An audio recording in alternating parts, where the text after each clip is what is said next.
안녕하세요. 느린 밤 잠드는 이야기입니다. 우리는 가끔 남들에게 더 그럴싸하게 보이기 위해 혹은 내 것이 아닌 것을 가지기 위해 너무 많은 에너지를 쓰곤 합니다. 오늘 들려드릴 조생원이라는 인물도 그랬습니다. 돈은 많지만 양반이 아니었던 그는 평생의 소원이던 생원 벼슬을 얻기 위해 동분서주합니다.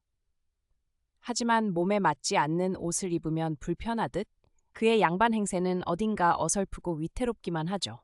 오늘 밤은 그의 우스꽝스러운 일상을 먼발치에서 구경하듯 편안하게 들어보세요. 그의 헛된 욕심을 보며 껄껄 웃다 보면 어느새 내 마음속의 무거운 짐들도 별것 아닌 것처럼 가볍게 느껴질 것입니다. 자, 그럼 조선의 어느 활기찬 마을로 들어가 봅니다. 조생원전, 조생원 집안의 내력과 아들 혜성의 성장.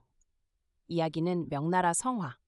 연간 절강부에 한 생후연이 있었으니 성은 조, 쩌요 이름은 정경이었다.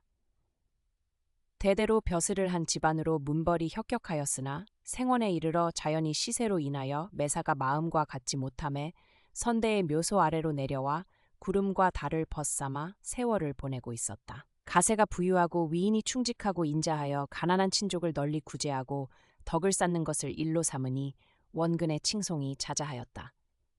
생원이 슬하에 일남 일녀를 두었는데 장녀의 이름은 혜경이요 차자의 이름은 혜성, 후에 하성 한림으로 불림이니 비록 강보에 쌓인 어린아이였으나 총명하고 영특하여 생원 부부가 손안의 보옥같이 사랑하였다. 하루는 생원이 부인 김씨와 더불어 조용히 말하였다. 우리 집이 본래 대대로 벼슬을 하던 집안으로 내려오다가 나에 이르러 늙은 백둠 생원으로 있으나 혜성의 됨됨이를 본즉 장래의 가문을 다시 빛낼지라 우리 경성으로 올라가 혜성을 입신 양명케 하고 혜경의 혼처를 구함이 어떠하오? 김 부인이 자리를 피하며 대답했다. 낭군의 말씀이 당연하시나 한 가지 서운한 바는 조상 묘소를 섬기는 것이 걱정이고 차마 고향을 떠나는 것이 마음에 걸립니다. 그러나 어찌 삼종의 의, 여자가 따라야 할 도리를 거역하겠습니까? 낭군의 뜻대로 하십시오. 생원이 크게 기뻐하여 즉일로 상경할 기구를 준비하여 떠날 때 생원이 모든 하인 불러 분부했다. 나는 서울의 뜻이 있어 부득이 상경하니 너희들은 집을 잘 지키며 조상님 묘소를 잘 수호하라. 다음 날 가족을 이끌고 서울로 향하여 여러 날 만에 황서울에 도착해 집을 정하고 세월을 보냈다. 이러고러 혜성의 나이 10세가 되매 화려한 귀인의 관상과 풍채가 천하에 기이한 남자라. 겸하여 재주가 비범하여 하나를 들으면 열을 알거늘 생원이 혜성의 총명함을 더욱 기특하게 여겨 경전과 사설을 쥐하로 힘써 가르쳤다.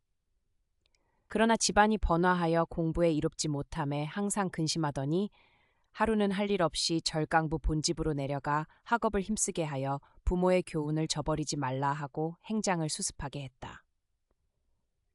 백옥지환의 정표와 김소저와의 만남. 서책과 필묵 등을 준비하여 이튿날 떠남을 재촉하니 조공자가 하직을 고할 때 생원이 백옥지환 하나를 주며 말했다. 이것이 우리 집안 대대로 내려오는 귀한 물건이라 잘 간직하라. 그리고 하인들에게 명하여 천리번 길에 공자를 모시고 무사히 도착하며 또한 공자가 잘못하는 일이 있거든 바른 말로 고하여 남의 시비가 없게 하라 하고 제삼 당부하고 길을 보냈다. 생원 부부와 누이자는 차마 연연하여 손을 놓지 못하고 눈물이 비오듯하여 진진이 느끼다가 생원이 길을 재촉하니 할 일 없이 하직하고 갔다. 공자가 수십일 만에 절강부 본집에 도착하니 노복들이 나와 반기며 공자의 장성함을 무수히 칭찬하였다. 이튿날 선산 분묘에 절하고 집에 돌아와 밤낮을 가리지 않고 학업에 힘쓰매 공자의 총명함으로 3, 4년 사이에 문필이 대단히 발전하여 문장의 재주가 뛰어난 선비가 되었다. 이때는 3월 봄이라 온갖 꽃이 만발하고 버들잎이 우거져 봄색이 아름다운지라. 조 공자가 집을 떠난 후 부모 생각하는 마음이 간절하여 서책을 물리고 동자 하인을 데리고 산천 경무를 구경하고자 하여 점점 나아가 봄 경치를 감상하며 두루 배회하였다. 문득 한 곳을 살펴보니 수많은 버드나무 사이에 붉은 난강과 그림 같은 누각이 허공에 솟았는데 꽃무늬 주렴을 드리웠거늘 진실로 사대부의 집임이 분명한지라. 뜰을 구경하고 후원으로 돌아가니 한 누각이 있어 콕칠한 들보와 그림 그린 정각이 굉장하고 찬란한데 현판에 쓰기를 완월루라 하였거늘 두루 돌아 구경하였다. 이윽고 한 소지가 시비 너댓 사람을 데리고 누각 위에 올라 봄 경치를 구경하더니 소저가 시비를 불러 이르되 너희 들어가 김소저께 전갈하되 오늘 봄 경치가 보암직하니 걸음을 옮겨 나와 한 가지로 구경함이 좋을까 하나이다 하여라 하였다. 이윽고 그 시비가 돌아와 고하되 날 같은 내종은 봄철을 당하면 부모 생각이 더욱 간절하기로 나아가지 못하오니 외종은 홀로 유람하고 돌아오소서 하시더이다 하거늘 그 소저가 또 전갈하되 부모 없는 사람은 평생 아무것도 보지 못하리이까 하고 만일 이번에도 아니 오시면 내 의종간의 의를 끊을 것이니 제삼 생각하소서 하더니 이윽고 한 소저가 시비한 사람을 데리고 천천히 걸어 누각 위에 오르니 먼저 온 소저가 이러마자 말했다. 마침 봄 경치를 감상하고자 하여 누상에 올라왔더니 홀로 유람하기로 형을 청하였음이니 제삼 거절하심은 어찌된 연고입니까? 그 소저가 손을 들어 살해하고 같이 앉아 한가로이 이야기하거늘 조공자가 꽃숲 속에 몸을 숨겨 바라보니 두 소저의 자태가 사람의 마음을 놀라게 하니 그 뚜렷한 얼굴은 가을달이 푸른 하늘에 솟은 것 같고 두 뺨은 복숭아꽃이 아침 이슬에 바야흐로 피는 듯하고 눈썹은 초승달이 봄산에 빗긴 듯하며 가는 허리는 버들가지가 바람을 이기지 못하는 듯하고 붉은 입술은 모랑꽃이 아침볕에 무르녹고 검은 머리는 귀 밑을 덮었으니 사모야. 밝은 달이 검은 구름을 무릅쓴 듯 요조하고 그윽한 정서가 백태청광 온갖 아름다운 자태를 어찌 다 말로 형용하리요. 공자가 한번 봄에 삼온칠백이 몸에 붙지 아니하여 어린 듯 취한 듯 정신을 진정치 못하여 홀로 입을 열어 칭찬하되 진실로 요조숙녀로다 하고 다시 엿보았다. 먼저 온 소저가 말하되 형이 나오심에 온갖 꽃이 빛을 잃는도다. 구름 같은 머리와 꽃 같은 얼굴이 천고에 드문지라 아마도 형의 배필은 이 세상에 없을까 하나이다. 하거늘 그 소저가 정색하며 꾸짖어 말하기를 규중 처녀라 하는 것은 말을 삼가하나니 이곳이 비록 조용하나 혹시 타인이 들으면 무엇이라 하리요 하며 그 냉담한 빛이 한겨울 북풍 같은지라. 그 소저가 명구스러워 사죄하고 이에 말하되 저의 경솔한 말을 허물치 마소서 하며 다른 말을 하다가 이미 해가 지려 하고 명월이 솟아오를 때라. 아이 종이 돌아가기를 고하거늘 공자가 비록 연연한 마음이 솟아나나 억지로 참고 자책하여 말하기를 대장부가 규중 부녀의 말을 엿들음이 군자의 행동은 아니다 하고 집으로 돌아왔으나 그 소절을 마음에서 잊지 못하여 상사병이 되기에 이르렀다. 3. 김소저의 사연과 중매.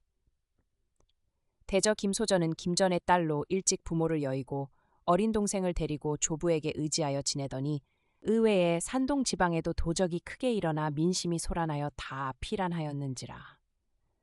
소저도 또한 창왕만극하여 노복을 거느리고 피란할 새, 화불단행, 재앙은 겹쳐 옴은 예로부터 있는 일이라 수십 명 도적대가 달려들어 노략질하니 집안 사람들이 목숨을 건져 도망할.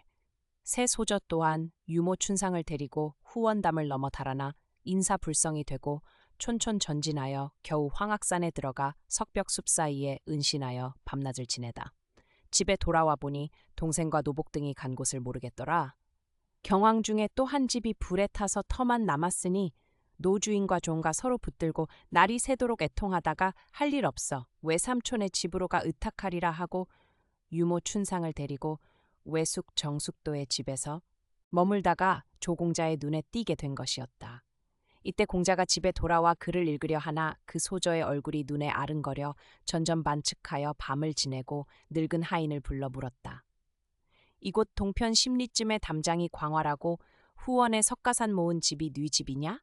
하인이 대답하되 선비 정숙도의 집이니이다. 공자가 다시 묻되 정숙도는 어떠한 사람의 자손이며 자손은 얼마나 두었나? 하인이 대답하되 옛날 정실왕의 현손이요. 이 사람은 과거도 못하고 선비로 있어 농사나 짓고 공명에 뜻이 없어 한사코 집에 있으며 또한 아들은 없고 다만 딸 하나만 있나이다. 조공자가 또 물어 가로되 정씨가 딸 하나만 있고 다른 딸은 없느냐? 하인이 대답하되 정생원의 여동생이 있어 김생원의 부인이 되었sap더니 일남 일녀를 낳고 내외가 다 돌아가신 후 그 소저 또 도적의 화를 만나 그 동생도 잃고 의탁할 곳이 없어 외숙 정생원 집에 와 머무는데 인물이 천하절색이란 말이 원근에 자자하여 사람들이 칭찬하지 않는 이가 없소이다. 공자가 이 말을 듣고 생각하되 나중에 나오던 소저가 반드시 김씨의 여자로다. 요조숙덕이 외모에 나타나니 어찌 절행인들 없으리요. 그러나 부모는 멀리 계시고 주선할 사람이 없으니 이 일을 장차 어찌하리요 하며 긴 탄식으로 한시도 잊지 못하더라. 한편 김소저는 부모를 영별하고 외숙의 집에와 의탁하나 매양 잃어버린 동생을 생각하고 쥐야 눈물로 세월을 보내더니 이러구러 김소저의 나이 28세에 이르러는 아름다운 색태가 점점 요요하고 정숙하며 또한 문필이 겸비하여 당시 대적할 자가 없더라. 정생원이 매양 김소저의 재덕을 칭찬하나 정생원의 부인 이씨는 재질이 출중함을 시기하여 정생원이 없는 때는 질책하더라. 이러구러 중추가절, 추석을 당하여 가을바람이 쓸쓸하고 낙엽이 분분하며 이슬을 맺어 설이 되니 슬픈 사람의 심애를 자연 답답하게 하는지라. 김소저가 춘상으로 심애를 위로하더니 이에 가로되 해마다 조선 향화와 선영제전을 외숙에게 끼침에 심히 불안한지라. 금년부터는 내 스스로 장만하여 제사를 받을 것이니 족자를 가지고 시장에 나아가 주는 대로 팔아오라. 한데 춘상이 족자를 가지고 저장아애가 두루 돌아다니되 오다가다 구경만 할 뿐이요 사려는 사람은 없는지라. 정이 민망하여 도로 돌아오는 길에 한 곳에 다다르니 붉은 난간과 그림 같은 누각이 방공에 솟았는데 뜰이 광활하거늘 문전에서 두루 구경하며 방황하더니 문득 안으로부터 늙은 시비가 나오다가 춘상을 보고 묻되 어떤 사람이 이에 와서 주저하나요? 춘상이 대답하되 나는 이 근처에 사옵거니와 내 족자를 가지고 팔러 왔나이다. 노십이 가로되 우리 생원님은 서울에 계시고 다만 공자만 계시니 그 족자를 살 리 없다. 하거늘 춘상이 할 일 없어 서로 이득히 문답하다가 무류히 돌아오려 하더니 이때 마침 조공자가 변을 보러 나오다가 둘이서 문답하는 양을 듣고 즉시 들어가 아이 종을 불러 문전에서 말하는 여자를 부르라 하니 가동이 나아가 춘상을 불러 조공자의 부름을 이르니 춘상이 들어가 족자를 올린데 공자가 받아보니 수품이 기이할 뿐 아니라 족자 가지고 온 춘상을 자세히 보니 전일 김소저를 모시고 있던 사람이라. 공자가 심중에 반겨 묻되 그대는 어디에 있으며 이 족자는 어떤 사람의 솜씨요? 춘상이 대답하되 소비는 근처 머지않은 데 사오며 이 족자는 우리 소저가 친히 그리신 것입니다. 공자가 또 묻되 소저는 뉘집 소저시요? 춘상이 대답하되 김생원댁 소저 없더니 가훈이 불행하와 천붕지통을 당하고 의탁할 곳이 없어 외숙정 생원에게 의탁하옵더니 중추가절을 당하여 선영향화를 받들 형세 없삽기로 이 족자를 팔아 장만하고자 하나이다. 조공자가 이 말을 들음에 측은 지심이 없지 아니하여 즉시 은전 50냥을 족자와 동봉하여 춘상을 주어 왈 이것이 약소하나 너의 소적께 들여 향화를 받들게 하라. 한데 춘상이 살해하고 돌아와 은자를 소적께 드리거늘 소저가 받아보니 족자와 동봉하였는지라. 소저 의아하여 묻되 족자는 팔지 못하고 은자는 어디서 났느냐? 춘상이 대답하되 조수제가 불러 묻던 전후 말을 세세히 전한데 소저가 듣고 파랗게 질려 정색하며 말하되 아무리 무식한들 어찌 나를 이렇듯 무례히 수욕하리요. 또 한갓 남이라도 피차 상면 없이 남의 은자를 받지 않으려던 하물며 귀중처자로서 남의 재물을 어찌 받으리이까. 이는 나의 고독함을 업신여김이니 어찌 통분치 아니며 또한 네가 나를 대하여 외간 남자의 풍채를 자랑하고 주인의 욕됨을 생각지 아니하니 이는 죽어 마땅한 죄로 돼. 다만 전일에 한 가지로 고생하던 충의를 생각하여 용서하나니 이제 빨리 은자를 도로 가지고 저 족자를 사려 하거든 족자를 주고 은자를 도로 가지고 오라 하니 말씀이 엄숙하고 노기가 추상 같은지라.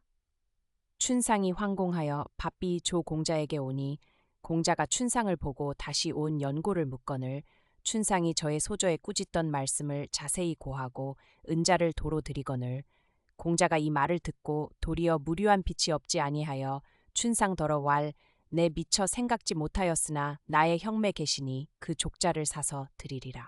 하고 족자를 받은 후 은자 50냥을 더 주어 보내니 춘상이 받아가지고 돌아와 소저께 족자 사던 말을 고하니 소저 왈 이 은자 100냥이 과하나 팔고 3이나 관계치 않다 하고 즉시 은자를 외숙께 들여 왈 이로써 소질의 선영향화를 받들게 하소서. 정생원이 크게 놀라 왈 이 은자가 어디서 났느냐? 소저답 왈 소질이 족자에 술을 놓아주고 값을 받아 모았나이다. 정생원이 칭찬 왈 그리하라 하더라. 조공자의 청혼과 혼약성사. 이때 조공자가 춘상을 보내고 족자를 대하여 소저의 얼굴을 사모하더니 하루는 의복을 정제하고 객당에 나와 종자를 데리고 정생원의 집을 찾아가니 정생원이 나와 맞아 좌정한 후 정생원이 가로되 조수제 이곳에 와 공부한다 하되 생이 집안일로 골몰하는 고로 한 번도 묻지 못하야 매양 생각할 뿐이러니 수제 멀리 찾으니 죄송하고 민망하도다. 공자가 공손히 대답하되 소생이 선생께 벌써 와 배 오련만은 공부하기에 겨를이 없어 이제야 배우니 황송무지로 소이다 하며 한담하더니 해가 서산해지고 달이 동쪽 바다에 솟음에 공자가 하직하고 돌아오고자 하더니 정생원이 왈 학생이 후일 회답하리라 하고 문에 나와 보내거늘 공자 왈 선생이 어찌 왕림하심을 바라리이까 하고 집에 돌아와 정생원 오기를 날로 기다리더니 수일 후 마침 정생원이 왔거늘 공자가 맞아 예필하고 조정의 일변 시비를 불러 맛 좋은 술과 안주를 갖추어 대접할 새 술이 서너 순배 지남의 양인이 반취 반성하여 한담하더니 공자가 묻되 듣자오니 김생원 부부가 다 돌아가셨다 하오니 그 후사를 받들 자손이 있나이까? 정생원이 탄식왈 김형 내외 돌아가심에 일찍 남매를 두었더니 난리를 만나 창왕중 아들을 잃고 사생을 알지 못하고 질녀 의탁할 곳이 없는 고로 학생이 데려다가 양육하노라. 공자가 다시 잔을 들어 정생원께 드려왈 선생께 여짜올 말씀이 있사오나 황공하여 아뢰지 못하나이다. 정생원 왈 무슨 말씀인지 듣고자 하노라. 공자가 공손히 묻되 듣사오니 김소저의 덕행과 기질을 들었사오나 감히 외람한 말로 입을 열지 못하옵거니와 소생을 부족타 마르시고 피차 동상지에 동서간의 의의를 허하심이 어떠하시니이까. 정생원이 기뻐하며 왈 수제의 말이 감격하나 자네의 배운 배 없고 또 영존 대인이 서울에 계시니 주혼 혼사를 주관함할 이 없는지라 어찌하리요? 공자 대답하되 그렇지 아니하니이다. 소생이 이곳으로 내려올 때에 부친께서 세전직임을 대대로 전해오는 보물 백옥지환을 주시며 가로되 고향에 내려가 어진 숙녀를 만나거든 이로써 빅물을 삼고 납치하라 하야 계시니 무슨 의심할 마음이 있사오리이까. 정생원이 가로되 혼인은 일륜대사라 오직 집에 돌아가 상의하여 기별하리라. 하고 이에 하직하고 집에 돌아와 부인을 대하여 왈 학생이 오늘 조생원의 아들을 만나 풍채와 문필 재덕을 보오니 진실로 질녀의 쌍이 됨직하오니 부인의 의향이 어떠한요? 부인이 이 말을 듣고 생각하되 내 들은즉 조생원은 가세가 부유하고 그 아들이 용모 풍채와 문필 재질이 천하에 기이한 남자라 하니 친딸의 혼사를 정하여 원앙의 쌍됨을 봄이 옳거늘 구태여 질녀의 혼사만 염려하고 친딸의 혼사는 길가는 행인같이 여기니 어찌 애달지 아니하리요. 하고 얼굴빛을 바꾸고 오랫동안 묵묵부답하거늘 정생원이 가로되 혼인은 천정연분 하늘이 정한 인연이니 어찌 인력으로 할 배리요 하고 심중에 탄식하더라.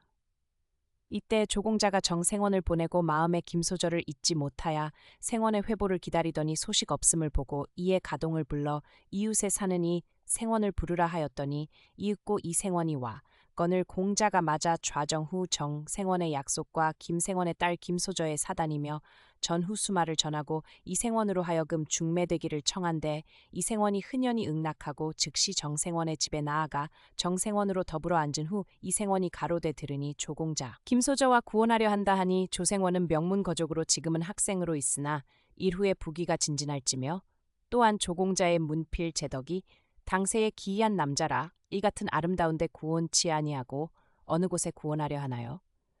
또한 형의 어진 마음으로 그런 가랑 좋은 신랑을 구하여 김형의 고혼을 위로함이 옳은지라 제삼 생각하여 이제로 허원하라. 정생원이 그 말을 듣고 이르되 내 벌써 유의한 지 오래다. 하고 즉시 허락하고 택이라니 납체는 수의를 격하였고 전하는 내월 망간이라. 이 생원이 돌아와 택일서를 공자에게 전한데 공자가 크게 기뻐하여 이에 술과 안주를 장만하여 이 생원을 대접하며 기꺼함을 맞이 아니하더라. 이러므로 수일이 지남에 조공자가 백옥지환을 봉해 보내고 또한 세월이 흘러 전한 일이 다다른지라. 공자가 이에 길복을 갖추고 은안준마에 좌우 하인을 불러 일일이 준비할 새 늙은 하인이 여짜오되 공자가 경성으로 내려오실 때에 생원님께서 무엇이라 경계하시더이까? 하물며 혼인은 일륜 중대사언을 경성에 알려지 아니하시고 공자 홀로 자단하시니 이는 불가하나이다. 만일 생원께서 아시는 날은 대환 큰 근심을 면할 길이 없을까 하나이다. 공자가 가로되 내 나이 비록 어리나 식견이 너만 못하지 아니리니 너는 물러 있으라 하고 이에 길을 차려 정생원의 집을 향할 세조공자의 풍채 엄숙하고 준절하여 구경하는 자가 칭찬하지 않는 이가 없더라. 바로 정부로 나아가 전환하고 절할 새 신랑의 풍채와 신부의 아름다움이 진실로 천정가위라. 만좌 빈객이 정신을 잃고 구경하며 입으로 다만 칭찬할 뿐이러라. 이러구러 날이 저물매 빈객이 흩어지고 등촉이 휘황한데 1267인이 김소절을 옹이하여 나아오니 은밀한 향취 진동하더라. 밤이 이미 깊은지라 이에 김소저의 옥수를 이끌어 원앙 침상에 나아가니 주야 오매불망하던 정과 전전사복하던 오간을 대함에 마음이 상쾌하고 즐거워 원앙이 녹수에 놀고 비치가 열리지에 깃들임 같아 그 희희낙락한 정은 산이 무너지고 바다가 터짐 같더라. 이튿날 정생원 부부께 배운데 정생원은 그 경색을 보고 마음 가득 기뻐하며 조생의 손을 잡고 왈 김형이 비록 황천 고혼이 되었으나 좋기 즐거워하리로다 하며 못내 칭찬하며 질녀를 어루만져 사랑함이 친자식 같으되 숙모는 앙앙지심 마음에 차지 않아 짜증내는 마음을 견디지 못하는 중 정생원의 기꺼하는 양을 보고 더욱 분노하여 감히 말을 못하나 성난 눈이 살갔더라. 이때 조생이 소저로 더불어 일시도 떠나지 아니하고 사랑이 남달라 지나더니 이때 조생원이 경성에 있어 과거를 보인다는 말을 아들에게 통기하여 급히 올라오라 하니라. 조한림의 급제와 황제의 강권. 차설 조생이 부친의 편지를 보고 기쁨이 무궁하나다만 소저와의 이별이 참아 못할 정경이라 심장이 끊어지고 심혼이 무너져 머리 위에 벼락이 임한 듯 정신이 아득하여 어찌할 줄 모르더니 문득 다시 생각하고 마음을 고쳐 정생원 부부에게 하직하고 소저 침소에 이르러 옥수를 마주잡고 두 눈에 눈물을 흘려 옥깃을 적시며 왈 내공명을 취하고자 함이 아니라 부친의 명을 거역지 못함으로 부득이 상경하나니 그대는 옥보방신 몸을 귀하게 보존함을 보존하여 생에 돌아오기를 기다리라. 소저 얼굴을 가다듬고 대답하여 왈 낭구는 첩을 유념치 마시고 천리 먼 길에 무사 득달하여 근본 과거를 보아 조상을 빛내고 부모의 바라시는 성심을 저버리지 마르소서 하며 피차 연연한 정이 차마 손을 놓지 못하다가 애련히 이별하니 그 떠나는 정이 녹수에 놀던 원앙이 우지지며 열리지에 깃들이는 비취짝을 잃은 듯하더라. 이에 행하여 10여일 만에 경성에 득달하여 부모께 배운데 생원 부부와 누이는 4~5년 그리던 정회를 이기지 못하여 못내 기꺼하며 일변 슬퍼하더라. 이러구러 여러 날이 지남에 과거 일을 당한지라 이에 과거 시험 도구를 준비하여 가지고 과거장에 들어가니 천하 선비 구름 모이듯 하였는데 글재를 걸었으되 요조숙녀는 군자호구라 하였거늘 생이 시지를 펼치고 요루에 먹을 갈아 일필휘지하여 순식간에 바치니 글자마다 주옥이요 문장을 가히 점 찍을 수 없으되 이때 조정의 간신히 권세를 잡고 상총의 총애를 가리며 매관 매직을 일삼으니 자연 어진 사람은 물러가고 소인만 등용하는 때라. 비록 과거를 보인다 하나 인재를 보지 아니하고 제물로 과거를 보임에 조생이 비록 200의 문장을 가졌으나 어찌 낙방치 아니하리오마는 이날은 황상께서 시지를 일일이 보시다가 조생의 글을 보시고 크게 칭찬하시고 즉시 이름을 부르시니 선두관이 소리를 높이 부르는 소리 진동하니 조생이 옥계에 나아가 엎드린데 천자가 그 문필과 풍채를 더욱 사랑하사 가라사대 오늘 너 같은 인재를 얻었으니 어찌 국가의 다행이 아니리요 하시고 이에 한림 학사 술을 제수하시니 한림이 천은을 숙사하고 집으로 돌아와 3일 육아 급제자가 거리를 도는 거할 새녹수는 진경도요 청우는 낙수교라 관광하는 자 니 아니 칭찬하리요.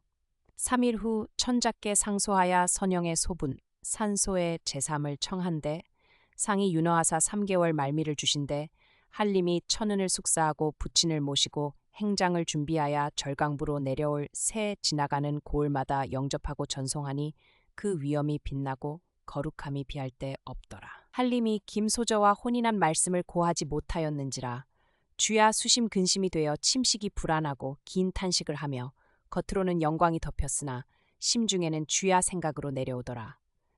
한편 김소저는 조 낭군을 이별하고 주야 고대하더니 풍편에 들으니 조생이 급제하여 한림으로 부친을 모시고 선산에 소분하러 온다 하거늘 소저의 기쁨은 이르도 말고 정생원의 기꺼함을 어찌 칭찬하리요. 그러나 정생원의 부인은 시기하는 마음이 날로 더하여 김소저를 미워하며 발광하기에 이르렀더라.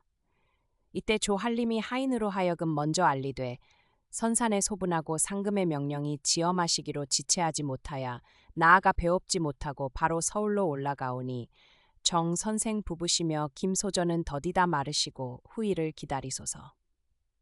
하였건을 소저 생각하되 조 낭군이 부모를 속이고 제 스스로 혼인함을 짐작하나 사세가 이 같으니 나중이 어찌 될 줄 알리오 하며 마음의 주야 근심으로 지내더라. 차설조 한림이 선영의 소분하기를 마치고 즉시 올라와 바로 걸하에 나아가 복명하온데 천자가 반기사 원로의 무사 득달함을 물으시고 가까이 불러보시고 가라사대 짐이 경에게 부탁할 말이 있으니 즐겨 용납하랴. 한림이 엎드려 아뢰되 신이 천은이 갈수록 망극하여 조정에 참여하오니 천은이 감축하온지라 몸이 닳도록 성상의 은혜를 만분의 1이라도 갚을까 하옵나니 하교 비록 물과 불에 들라 하옵셔도 감히 피치 못하옵나니 무슨 하교신지 듣고자 하나이다. 상이 가라사대 짐이 한 외손녀 있으니 비록 색과 덕이 갖추지 못하나 군자의 수건과 빚을 받들 만한지라. 이제 경이 배필됨이 욕되지 아니리니 경은 사양치 말라 하신대 한림이 이 말씀을 듣고 생각하되 후주녀를 취하면 김씨의 전정이 가련할지라. 하물며 천자가 주원하시며 김씨는 부모도 모르게 자기 자단으로 한 혼인이라 어찌하리요. 이 혼사는 가히 물리치지 못하리라 하고 황공 감축함을 아뢰고 집으로 돌아와 천자께서 주원하시던 말을 부모께 고하니 집안에는 화기가 가득하나 한림은 밤낮으로 고민하다 일로 인하여 병이 되어 온갖 근심이 병출하되 잠옷병이 위중하여 점점 식음을 전폐하고 자리에 눕지 못하며 인사를 이루지 못하는지라. 생원 부부가 아들의 무단히 병듦을 보고 주야 초조하여 혼불부채하여 넋 잃은 사람같이 되었더라. 이때 천자가 이 말을 들으시고 어이를 보내사 간병하라 하신대 어이 복명하고 한림 부중에 이르러 진맥하고 혹 풍병이라고도 하고 혹 원로의 노독이라도 하며 의논이 분분하더니 마침 황원이라 하는 의원이 병세를 보고 왈 이 병이 다른 병이 아니라 사람으로 말미암아 난 병이니 만일 그 사람을 보지 못하면 삼신산 불사약을 태산같이 쌓아도 마침내 회춘치 못하리로소이다. 생원과 집안 사람이 황황하여 만단으로 물으되 종시 대답이 없더니 이때 조소저 경황망조하여 조용히 좌우를 물리고 한림을 위로하며 물으되 부모 스라에 다만 우리 남매뿐이라 만일 불행하여 네 회춘치 못하면 조무는 어찌 보존하며 후사를 뉘게 의탁하리요. 현재는 제삼 생각하여 부모의 태산같이 바라시는 바는 너 일인뿐이라. 너의 심중에 있는 말을 이로도 숨기지 말고 사실대로 말하라. 동기간에 무슨 말을 못하랴 하며 만단으로 애걸하니 한림이 그제야 몸을 돌쳐 누우며 입을 열어 대답하되 소재 공부하려 절강에 내려갔을 때에 절강 근처에 김씨 여자가 일찍 부모를 여의고 의탁할 곳 없어 외숙정 생원의 집에 의탁하되 그 인물과 제덕이 원근에 유명하기로 대장부의 풍정을 걷잡지 못하여 부모께 고달치 아니하고 백옥지환으로 예물을 보내고 김소저와 혼인하였sap더니 과거 보러 상경하온 후 다시 소분하러 갔으되 아버지의 명이 지엄하시기로 한번 나아가 보지도 못하고 주야 근심하는 중 이제 상명이 계사 후주로 정혼하심에 김소저의 일생이 가련한지라 일로써 자연병이 되었나이다.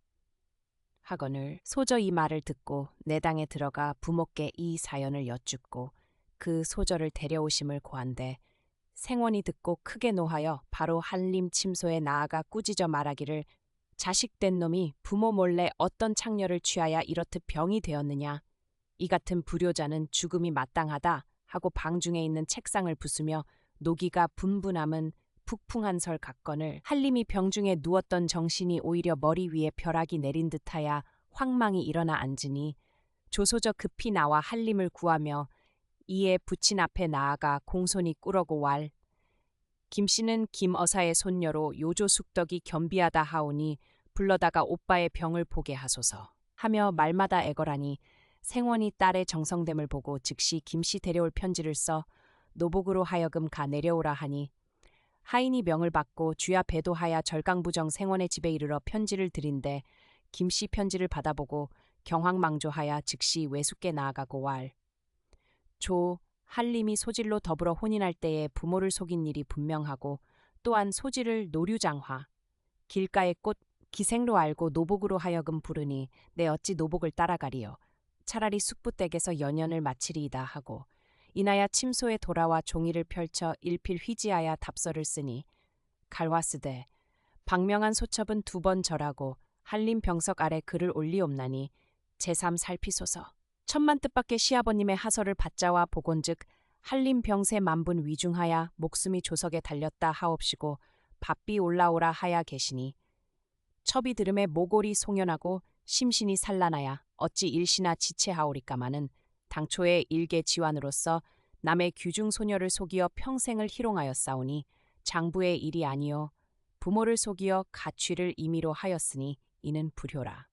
장부가 글을 배워 용문에 올라 위로 임금을 섬기고 아래로 만민을 다스림이 장부의 떳떳한 일이라. 첩은 비록 향촌에 생장하여 예법에 밟지 못하오나 장부를 위하여 그윽이 부끄러워하나이다.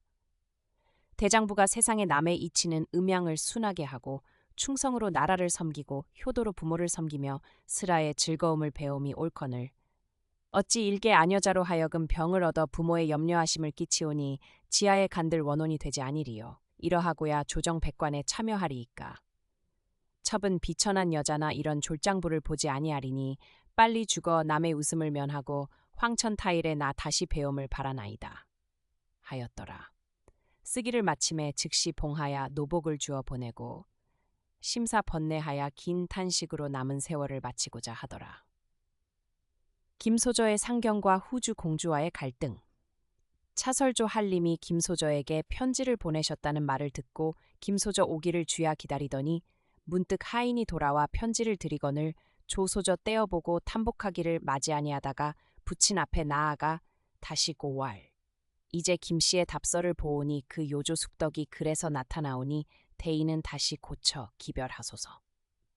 한데 생원이 그제야 친필로 글을 쓰니 하였으되 늙은 아비는 김씨에게 글을 보내노니 자식의 병세가 위중하기로 미처 생각지 못하고 노복을 보냈더니 후에 막급이라. 바라노니 노부의 혼망함을 추해치 말라. 후일 상대하는 날 노부 살해하리라. 노부 친히 내려가고자 하되 자식의 병세 위중하기로 이제 노부의 아우를 대신하여 내려가노니 물에 타 말고 수히 올라오기를 바라노라 하였더라. 조생이 노복을 데리고 절강부에 이르러 정생원을 찾아보고 생원의 서찰을 전하니 정생원이 조생을 맞아 예로 대하고 편지를 받아 소절을 주어 왈.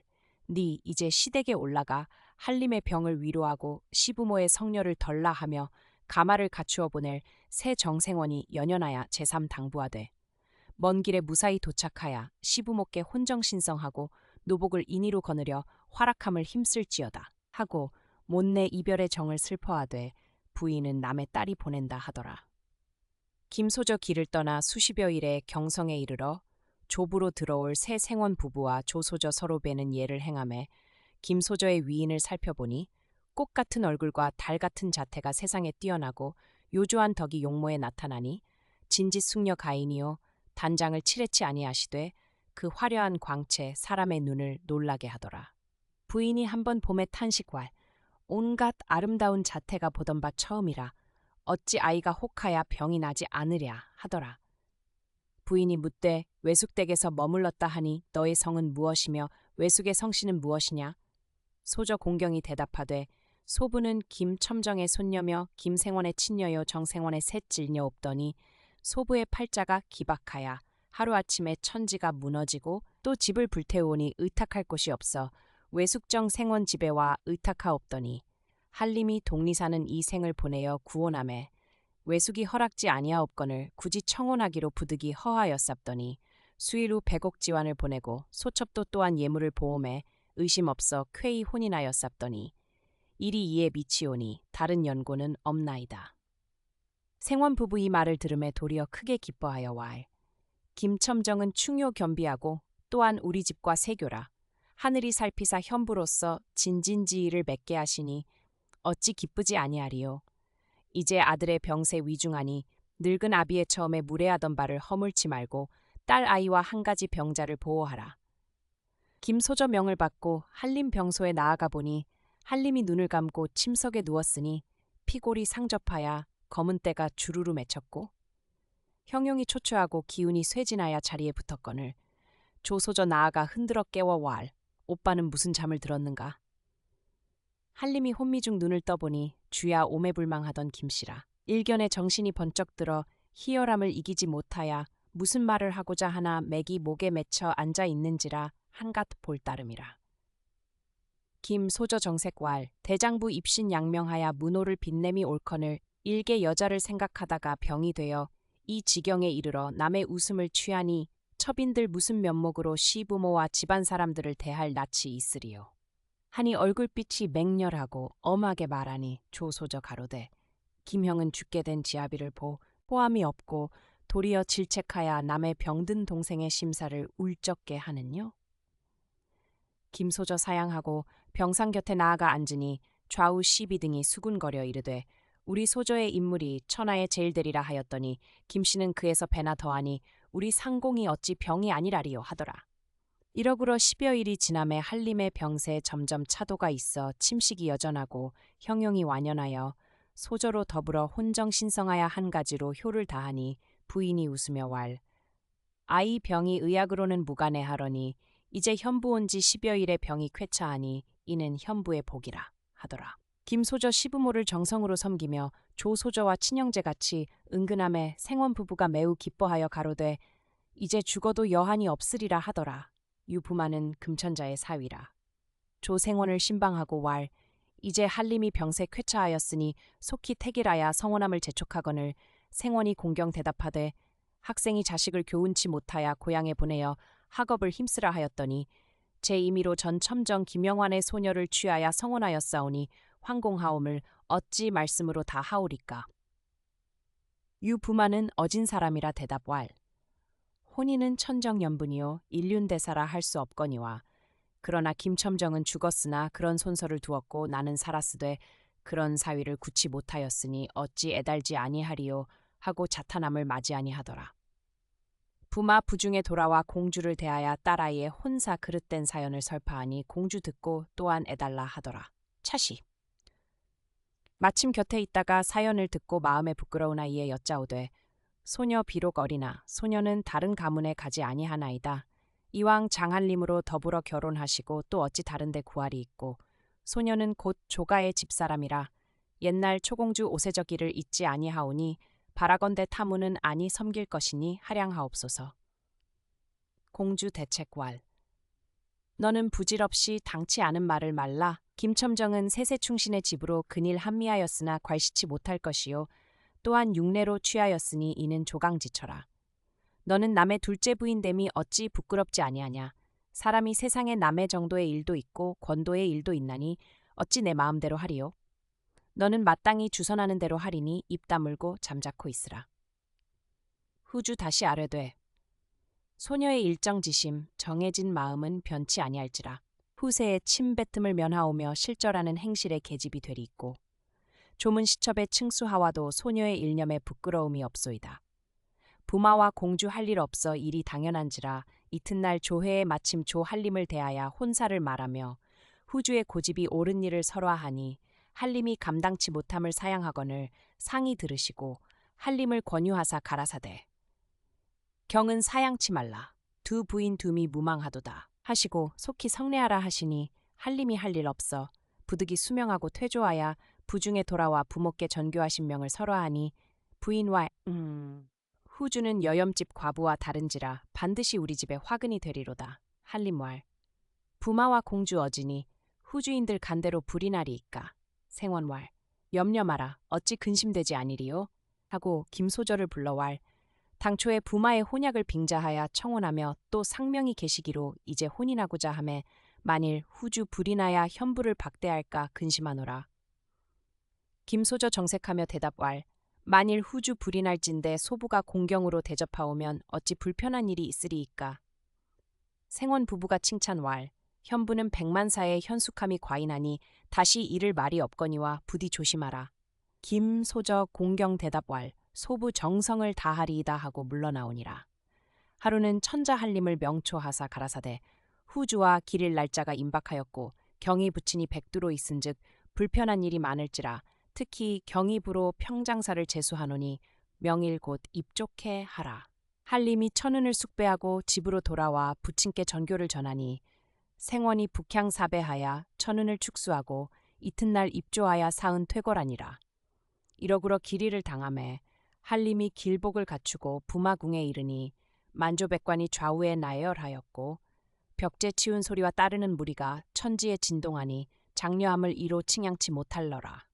한림이 전한 교배 지례를 마치고 종일 잔치하다가 해가 서산의 짐의 제객이 흩어지고 신혼 동방의 촛불이 휘황한데 궁녀 등이 일위 소절을 인도하여 나오니 폐옥 소리 쟁쟁하고 향취가 코를 찌르니 한림이 눈을 들어 소절을 보매 비록 화용월태 아름다우나 어찌 김소절을 당하리요. 이에 옥수를 이끌어 원앙 금침에 나아가니 양정이 흡연하더라. 이튿날 부마와 공주께 배운데 공주 부부가 못내 기꺼하더라. 3일을 지남에 한림과 후주 한 가지로 본부에 돌아와 평장 부부께 배운데 평장 부부 쾌히 기꺼하는 빛이 없으니 이는 후주 불이 날까 염려함이러라.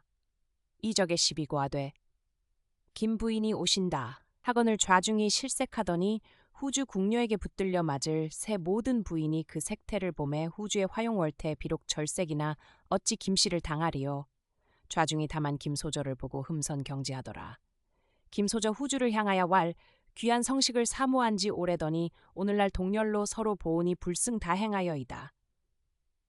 후주 대답 왈 첩은 궁중에 생장하여 예도에 무례함이 있으나 이제 귀 소저로 더불어 동렬 위에 나아가니 밝히 가르치심을 바라나이다.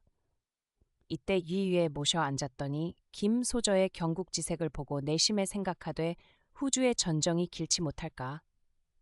애련하여 왈 우리 후주는 천자께 없어 사랑하시는 외손녀요 옥주 또한 귀중히 여기시는 소젖이라 용루 봉걸에 생장하여 예도에 밟지 못하시고 인사에 우둔하시니 귀 소저는 매사를 지휘하사 길이 활약하소서.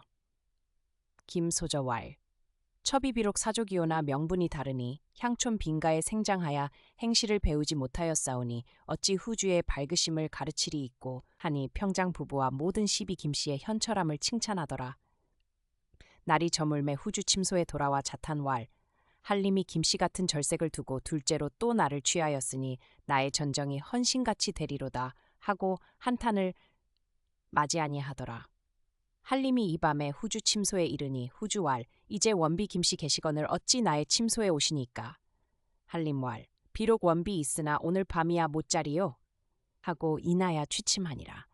차시 조 소저 김소저 침소에 이르러 희연으로 조롱하여 왈 김형이 오늘이야 심사 오직 산란하리이까. 소저 왈 소매이는 부부지간 정의 후박을 알지 못하나니 다른 정담이나 하사이다 하고 종야토록 한담하다가 각각 침소로 돌아오니라. 이적의 김씨는 시부모의 조석감지를 지성으로 받들어 효를 다하되 후주는 다만 방자하야 매양 궁녀에게 붙들리어 출입하니 가중상하가 해괴하게 여기더라. 차설 한림이 후주로 더불어 이리를 동락한 하루는 노상 행인같이 여기고 김씨 침소에 활약하니 김소저 매양 한림을 권하되 듣지 아니하고 소왈 학생이 아무리 용렬하오나 출입하기를 어찌 부인의 지휘대로 하리요 하고 후주 보기를 헌신같이 하니 이러므로 후주의 앙앙지심이 날로 더하여 김씨를 원수같이 눈에 가시로 알되 김소저는 더욱 공경하여 조석으로 왕래하며 평장 부부께 가나야 한림을 후주 침소에 가 머물게 하니 평장 부부 더욱 대찬하고 한림을 불러 이 말을 이르고 후주를 자주 가보라 하니 한림이 마지못하야 한 달이면 1차씩 후주 침소에 이르니 무슨 정이 있으리요. 점점 후주에 시기하는 마음이 더하더라. 흉계와 모함, 아이의 죽음. 각설 김소저 잉태한 지 수월이라 평장 부부와 한림이 크게 기뻐하여 김소저의 부친 사당을 세우고 향화를 받더니 그 부부의 은정이 비하되 없더라. 세월이 흘러 김씨 잉태 14기 참에 일개 옥동자를 낳으니 시부모의 은혜와 한림의 사랑이 더욱 극진하니 후주는 더욱 시기지심이 김씨를 절칠하여 유모윤씨 데려 와. 이제 김씨 순산 생남함에 평장 부부의 사랑함과 한림의 총애가 비할 데 없고 오직 나 같은 박명한 신세가 헌신짝이 되었으니 분하고 애달픈지라 어찌 참으리요? 하고 혹 울기도 하며 혹 가슴도 두드려 탄식하 니 그 형용을 가히 웃을러라. 차시 윤씨 후주의 참혹함을 보고 나아가 후주의 귀에 대고 왈. 만일 김씨의 자식이 점점 자라면 후주의 신세가 더욱 가련이 될 것이니 아직 그 자식을 죽이어 분을 풀까 하나이다. 후주 이 말을 듣고 손뼉쳐 좋다 하여 왈. 그 개교 내 마음과 합당하도다 하고 급히 행하라 한데 윤씨 이에 조소저의 시비 달래어 왈. 이제 후주 신세 약차하니 어찌하여야 좋을꼬 하며 혹은 은자도 주며 혹은 이목이 황홀한 비단도 주며 극히 사랑하니 앵앵이 감격하여 못내 잊지 못하더니 일일은 윤씨 앵앵을 불러 후주께 베이니 후주 음식을 주며 달래어. 너도 내 일을 대강 짐작하려니와 내 이런 서름을 받고 어찌 살기를 구애하리요. 이제 김씨의 자식을 없이 하여 나의 근심을 덜면 너의 은혜 감격할 뿐 아니라 정이 형제 같으리니 부디 나의 원을 풀어달라 하고 우선 천금을 주며 만단 애걸하니 앵앵이 대왈 소비를 이렇듯 후대하시니 하의 지은을 어찌 갚사오리까 하니 후주 크게 기뻐하여 못내 기꺼하더라. 이때 김씨의 아조카이 점점 자라매 평장 부부가 장중 보옥같이 애중하여 일시도 손에 놓지 아니하더니 하루는 김씨의 시비 춘상이 아이를 업고 후원 누상에 올라 두루 구경하다가 마침 목이 말라 아이를 누상에 내려놓고 물 먹으려 들어가니 앵앵이 매양 틈을 얻고자 하다가 이때를 타 큰 돌을 들고 가만히 들어가 아이 가슴을 짓누르고 제 방으로 가니라. 이 적의 춘상이 물을 마시고 나오니 아이 큰 돌을 안고 눌려 죽었는지라 경황실색하여 돌을 밀치고 본즉 아이 죽었거늘 춘상이 발을 구르며 대성통곡하니 가중 제인이 크게 놀라가 보니 아이 피를 흘리고 죽었으니 차마 눈으로 보지 못할러라. 평장 부부 애통하여 아이를 어루만져 왈 모질고 흉악한 병괴로다. 아무리 원수 같은들 유아 무슨 죄 있관대 이리 하였는고 하고 애통 분한하여 춘상을 꾸짖어 문죄하고자 하니 춘상이 애읍하고 왈 소비 공자를 업고 이에 이르러 구경하다가 물을 먹으러 간 사이에 공자가 이 지경에 이르렀으니 소비는 무슨 연괴인지 알지 못하나이다. 평장 부부가 후주의 불이 난 소리를 매양 탄식하더니 이 후주의 자걸인가 짐작하고 점두무언하여 탄식할 따름이러니 한림이 부친께 여짜오되 이는 간의 병개오니 밝히 주문하여 유아의 원수를 갚고자 하나이다. 평장이 분을 이기지 못하여 이에 한림의 말을 듣고 가중 제인을 모아 업문하고자 하더니 문득 김씨 나아와 여짜오되 자식 죽기는 또한 천명이요. 부모의 무덕함이라 이제 엄형을 내리시면 그 사이에 무죄한 사람이 엄형을 받으리니 잠깐 성심을 참으소서. 또 조소저 이에 고왈 이는 반드시 알기 쉬운 작세니 추문하시면 이 좌자를 알지 못함 아니로되 사세가 그럴듯하오니 성녀를 진정하심을 바라나이다. 평장과 한림이 형구를 물리치고 유아를 안장하니라. 김씨의 두 번째 출산과 계심단의 흉계. 세월이 무정하여 명년 봄을 당하니 김씨 또 잉태하여 14기 찬 후 일개 옥동을 낳으니 부풍 모습하여 나이 4세의 옥골 선풍이 일대 기이한 남자라.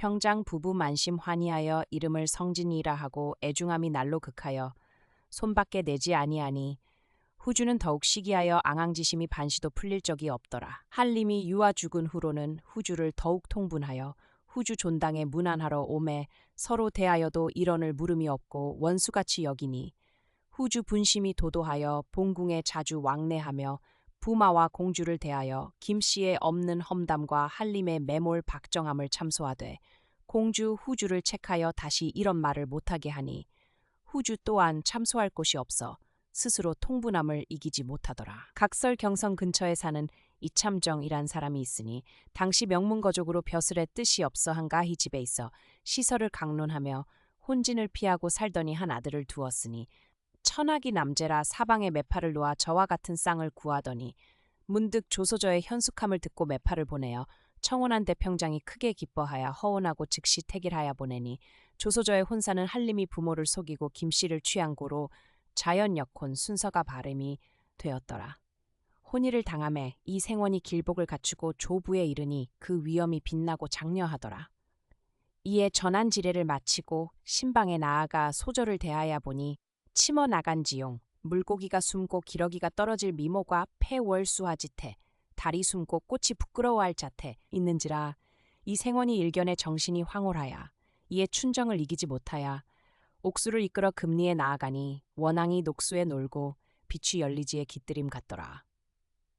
명일 조조의 평장 부부께 배운데 평장 부부가 기쁨을 칭양치 못하더라. 우기일 신부가 시집가는 날을 당하여 조소적으로 돌아갈새 그 위에 장려함과 빛남이 거룩하여 이길 데 없더라. 조소저는 평장 부부의 귀동녀라. 한 달은 구가에 있게 하고 한 달은 친가에 있게 하더라. 각설 이때 절강부에도 도적이 자주 일어나 다스리기 어려운지라 상이 매양 근심하시더니 조평장을 명초하사 가라사대 절강부는 경이 고향이라 풍토 속상이며 인물 상황을 가히 알지라 경으로 절강부 자살을 하이나니 경은 모름이 착실 순무하여 백성을 무율하라. 하신대 평장이 천은을 숙사하고 본부로 돌아와 치행제구를 준비하여 발행할 새 한림을 불러왈. 너는 후주를 박대치 말고 또 김현부는 부모 동생이 없는 사람이라 가중 범사를 나 있을 때와 같이 하고 무슨 일이 있을지라도 경솔히 말며 나 돌아오기를 기다리라. 한데 한림이 부복 수명하거늘 또 조소저를 불러왈. 너는 다른 일 배웠으나 구가에 자주 왕래 말고 집에 있어 불명한 동생을 교훈하며 외로운 김현부를 설게 말라. 소저 수명하니라. 또 김씨를 불러왈. 현부는 다시 잃을 말이 없거니와 부디 마음을 조심하여 가중을 보호하라. 성진은 어제 유아를 면하였으니 내 데리고 가나니 현부는 섭섭히 알지 말라. 하며 또 부인이 김소저 손을 잡고 탄 왈. 우리는 황명으로 천리 임소로 가나니 부디 매사를 조심하고 경솔히 말라. 김씨 여짜오되 명대로 하리이다 하거늘 또 후주를 불러왈. 후주는 존귀한 몸으로 천가에 하가하여 천신을 섬김이 차역 천정연분이니 부디 김씨의 혈혈하신 세를 위로하여 동기같이 활약하면 유한히 후주의 덕을 칭찬하리요. 오늘 나의 부탁을 저버리지 말라. 하니 후주들을 만하더라. 이튿날 자사 부인으로 더불어 행할 새 한림이 멀리 나와 배별하고 집으로 돌아오니라. 자사 여러 날 만에 절강부에 다다르니 린리 방백이며 친척 고우들이 서로 이르되 조 자사는 반백이 되도록 백두생원이러니 영유르로 인하여 금일 자사가 되어 금이 환양을 하니 어찌 희한치 아니하리요 하고 치아가 분분하더라. 차설 한림이 가중사를 매양 김씨와 누이로 의논하고 일야로 활약하니 김씨는 미안하여 마음이 살얼음판에 오른 듯하여 일야로 조심히 무궁하되 후주는 윤씨로 더불어 마음이 더욱 방자하여 매일 의논이 분분하더니 하루는 후주 윤씨 데려왈 이제 시부모 아니 계시고 김씨 하나뿐이라 이런 고요한 때를 타 김씨를 없이 하여 나의 원을 풀게 하라. 윤씨 왈 일이 비록 그러하나 한림 상공의 마음이 철석 같은지라 어찌하리요. 첩의 동생이 형주에 있다가 이제 올라왔다 하오니 잠깐 다녀오리이다 하고 가니라. 이때 윤씨 본가에 돌아와 주야 그리던 동생을 만나 반길새 이 사람은 윤홍어이라. 윤홍이 반겨왈 소전은 아직 무탈하옵거니와 저전하는 궁중의 감고를 지내시니 아직 무슨 별일이나 없나이까? 윤씨왈 우매는 다른 염려는 없거니와 오직 후주 주야 수란으로 지내오니 일로 근심이로라. 윤홍왈 무슨 근심이니까? 윤쇼 한림이 원비 김씨에게 치목하여 후주를 박대 태심하기로 후주 주야 슬퍼하니 이것이 한이로다.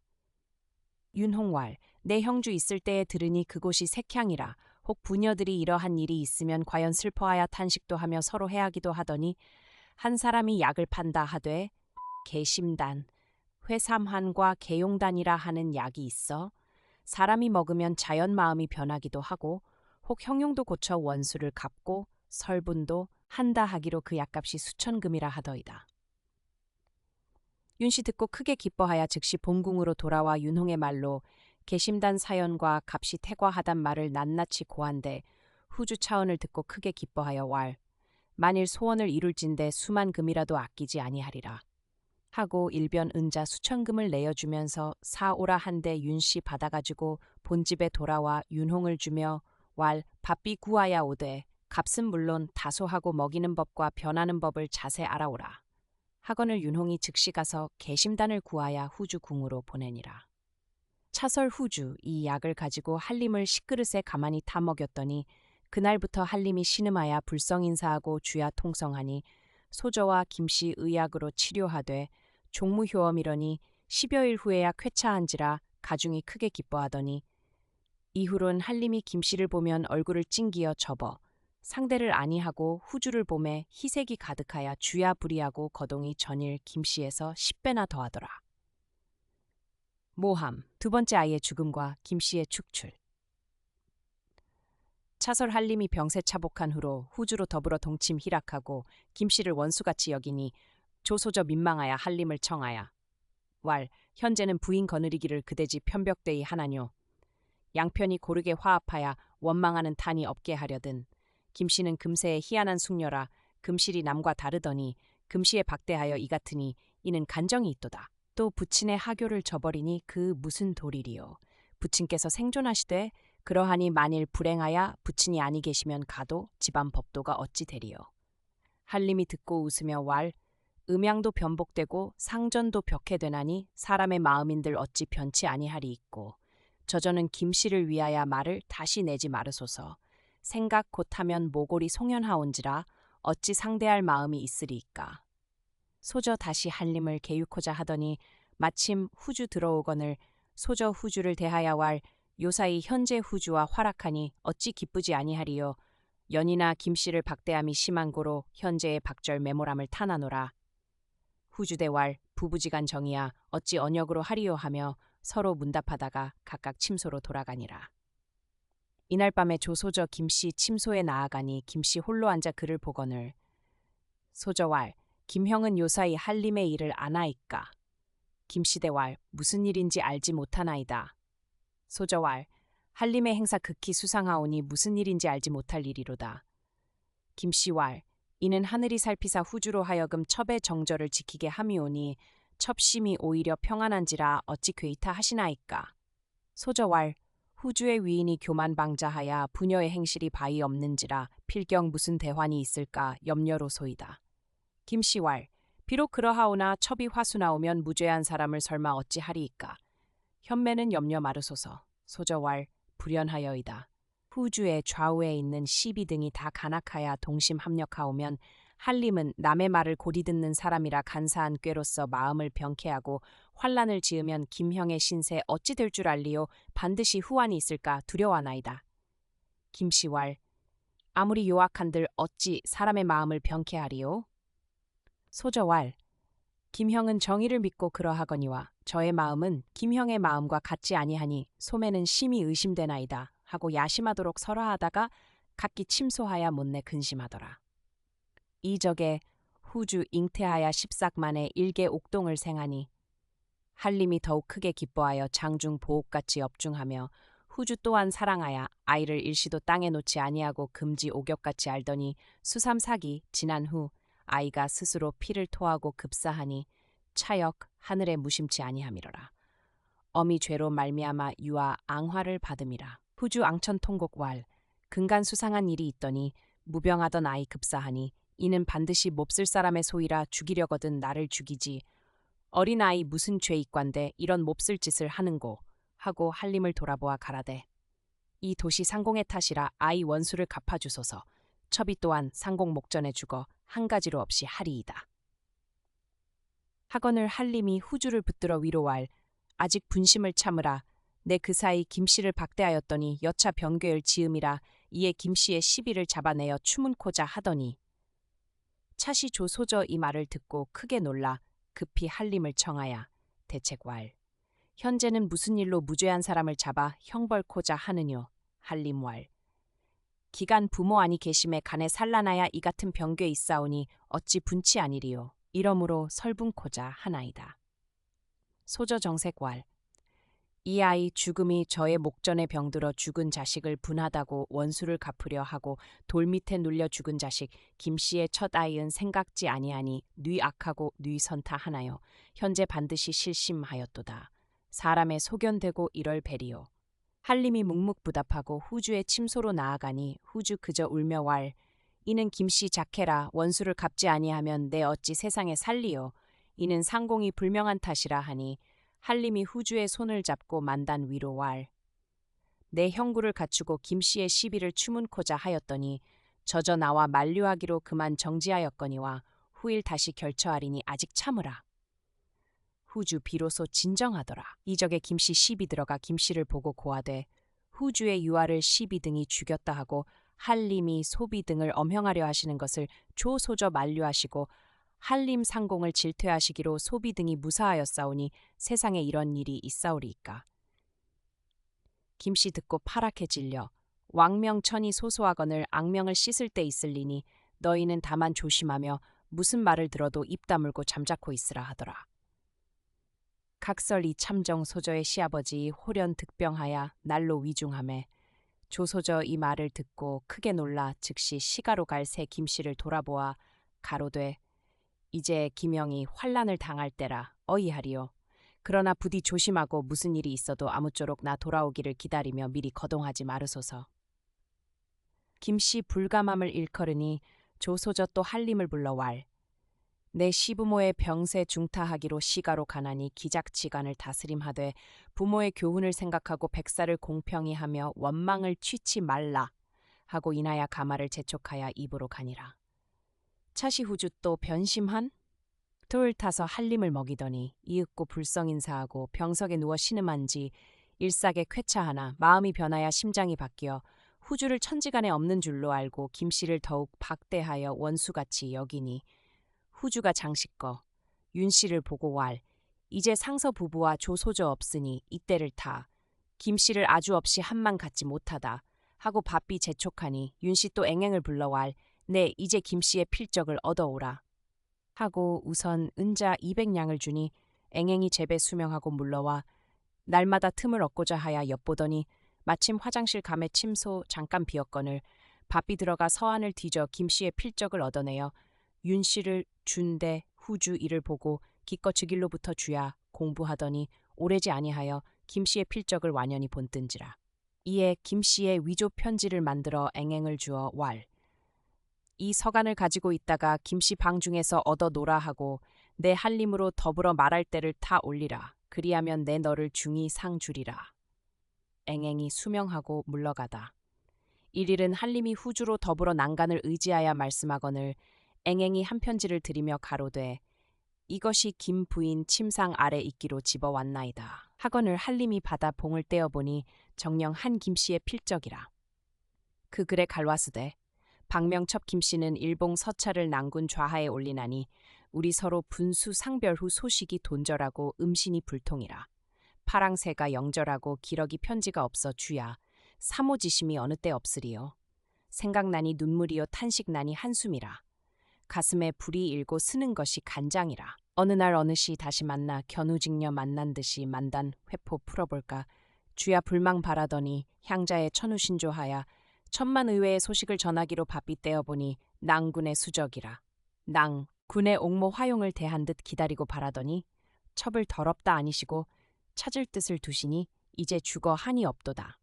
그때 적화를 만나 사방으로 유리하다가 외숙에게 의탁하였더니 외숙이 조가로 결천하야 고생이 무궁하고 주야의 한탄으로 난군을 그리는 정회 일시들 잊으리요. 조가 축세 임승 같은 놈의 행세 갈수록 무상하야 그중 후주 음녀에게 치목하야 첩을 원수같이 박대하니 첩인들 무슨 정이 있으리요. 아무쪼록 개교를 얻어 조가와 후주를 멸시하려 하나 꾀가 없기로 우선 후주의 자식은 죽였거니와 가슴에 맺힌 한을 반분의 일이라도 갚고자 원하나이다.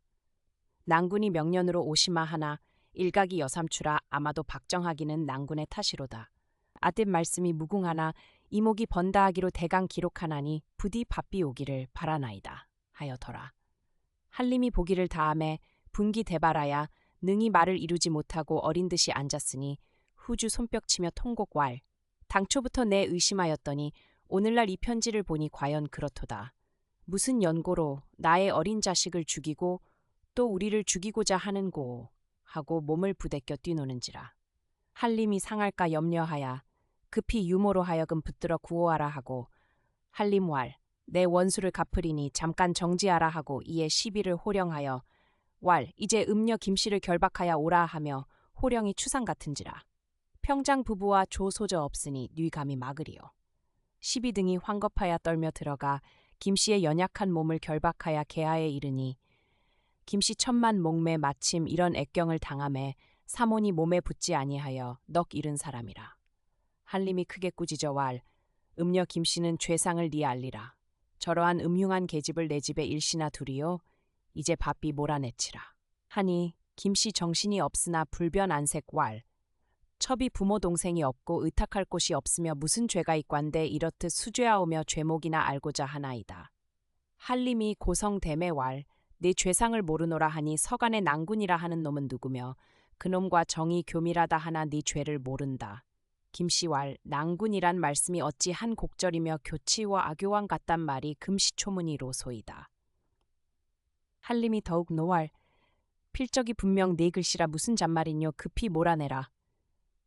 김씨왈 첩이 비록 금지오겹으로 생장은 못하였으나 또한 사족지혜라. 어찌 이런 더러운 글로써 외인을 통하며 이는 백규무하 티 없는 한 첩을 해하고자 함이니 첩이 차라리 죽을지언정 이런 몹쓸 더러운 일에 굴치 아니리이다. 한림이 더욱 대질왈 내 죄를 탑전에 주달하야 일명을 사육할 것이로되 내 집 일을 남이 알까하야 아직 용서하나니 빨리 나아가라 하고 즉시 김씨의 사당집을 회파하라 하고 왈 위령하고 지체하는 자 있으면 중형을 당하리라 하니 시비 등이 수명하고 김씨를 문 밖으로 등 밀어내치니 김씨 위패를 안고 문 밖에 등 밀려나서니 천지 혼흑하고 수운이 참담하고 1월이 무광이라. 김씨 평생의 문을 모르다가 마침내 참화를 만나 이 지경에 이르니 어찌 슬프지 아니하리요.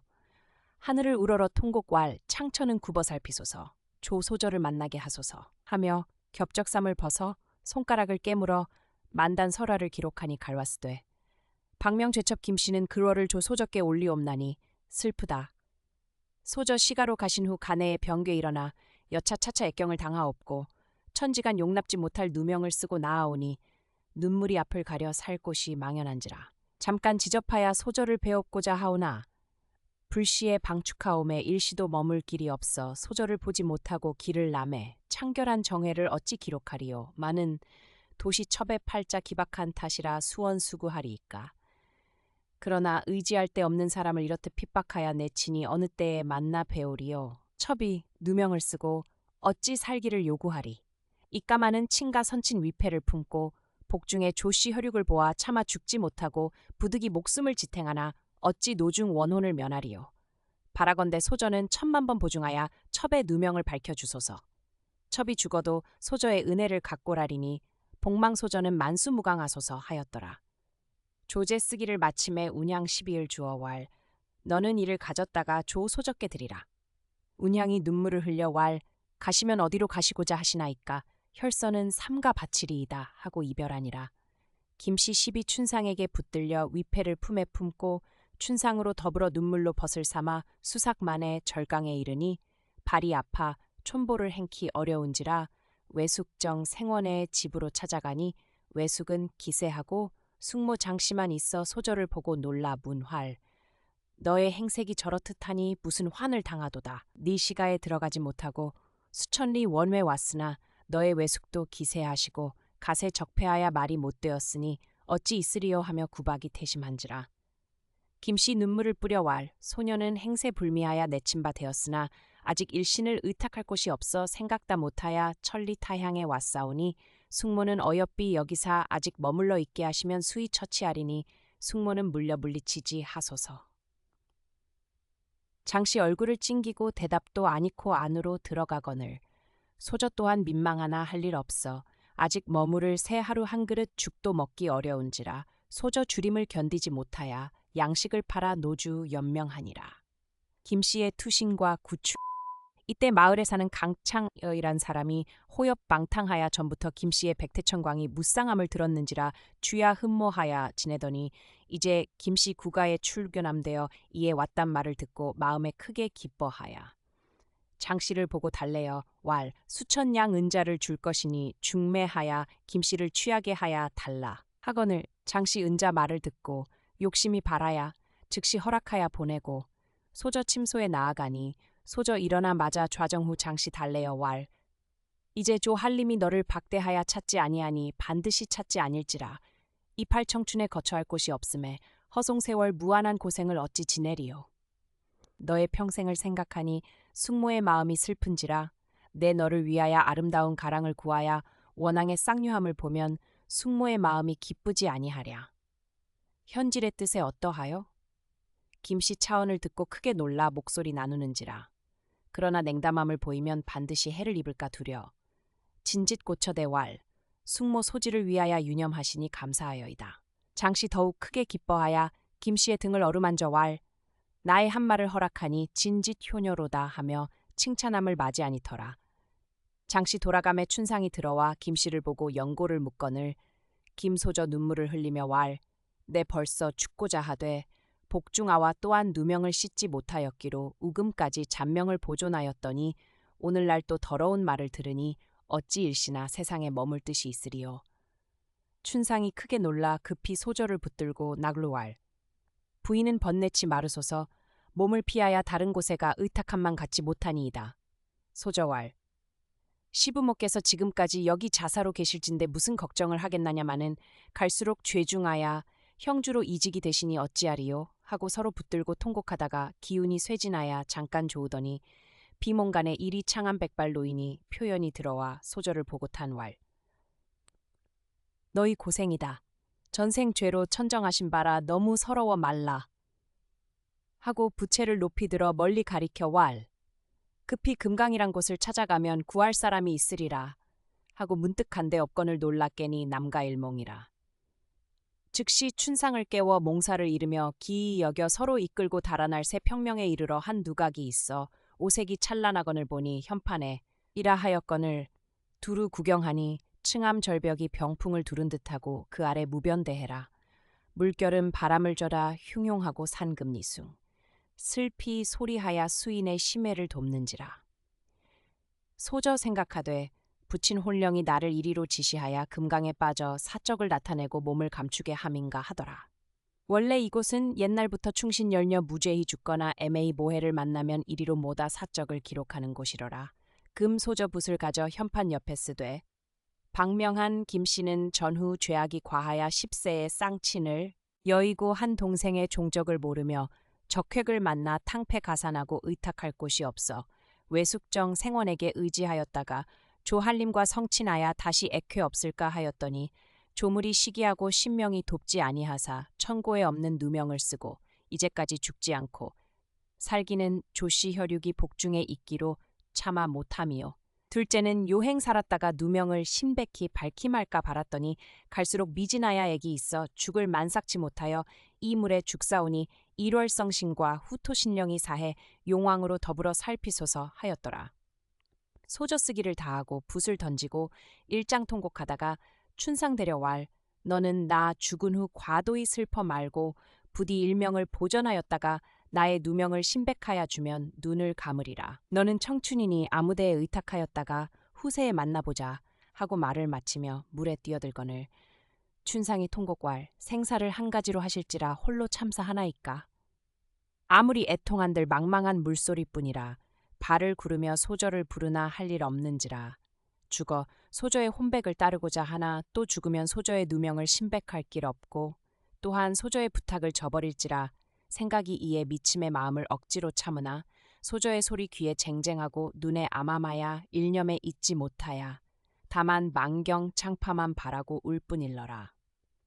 각설 금강 근처 백화촌이란 곳에 하라 하는 사람이 있어 벼슬을 하직하고 고향에 돌아와 농부 어옹이 되어 있더니 일일은 조그만 배를 타고 물결을 조자 고기를 낚더니 마침 곤뇌하야 배 가운데 누워 조으더니 한 노인이 이르러 이르되 지금 금강에 잔닝한 사람이 빠졌으니 급히 구하라.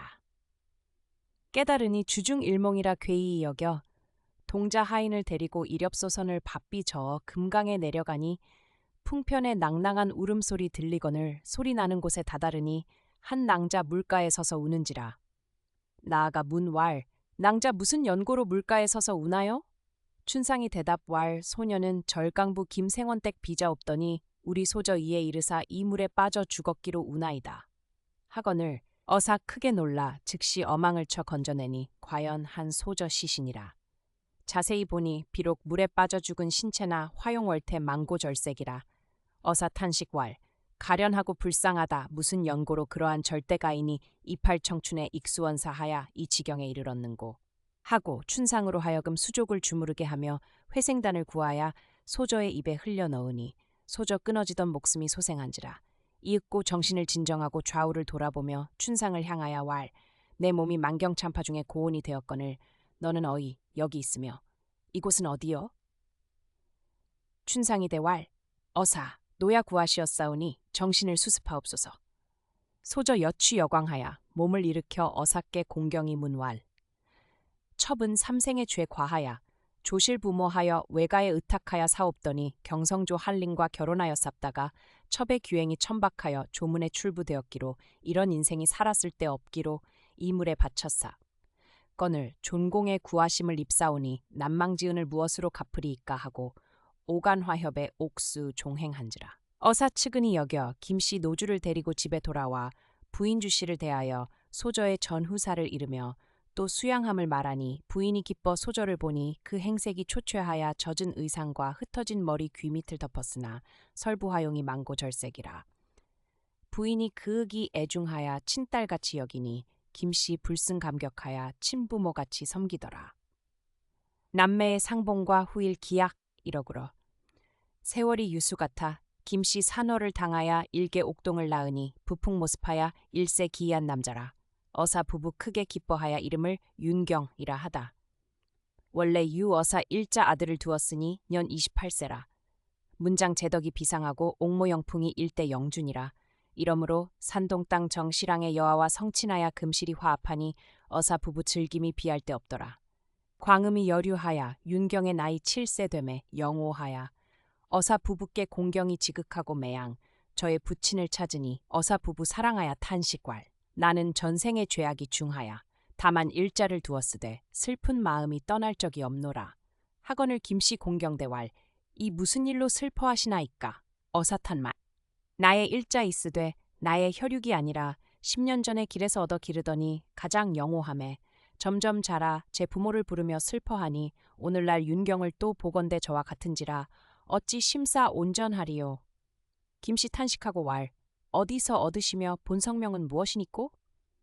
어사왈 노부 산동 땅 해순무 어사로 갔을 때 길에서 데려왔거니와 그 후 옥기 속에 저의 부친의 성명은 김죽도요 제 이름은 두성이라 하니. 김씨 이 말을 듣고 정신이 황홀하여 이에고 왈 그 필적이 지금 있나이까? 어사왈 잘 간수하였노라. 김소저 왈 그 필적을 보면 소녀 알 일이 있나이다.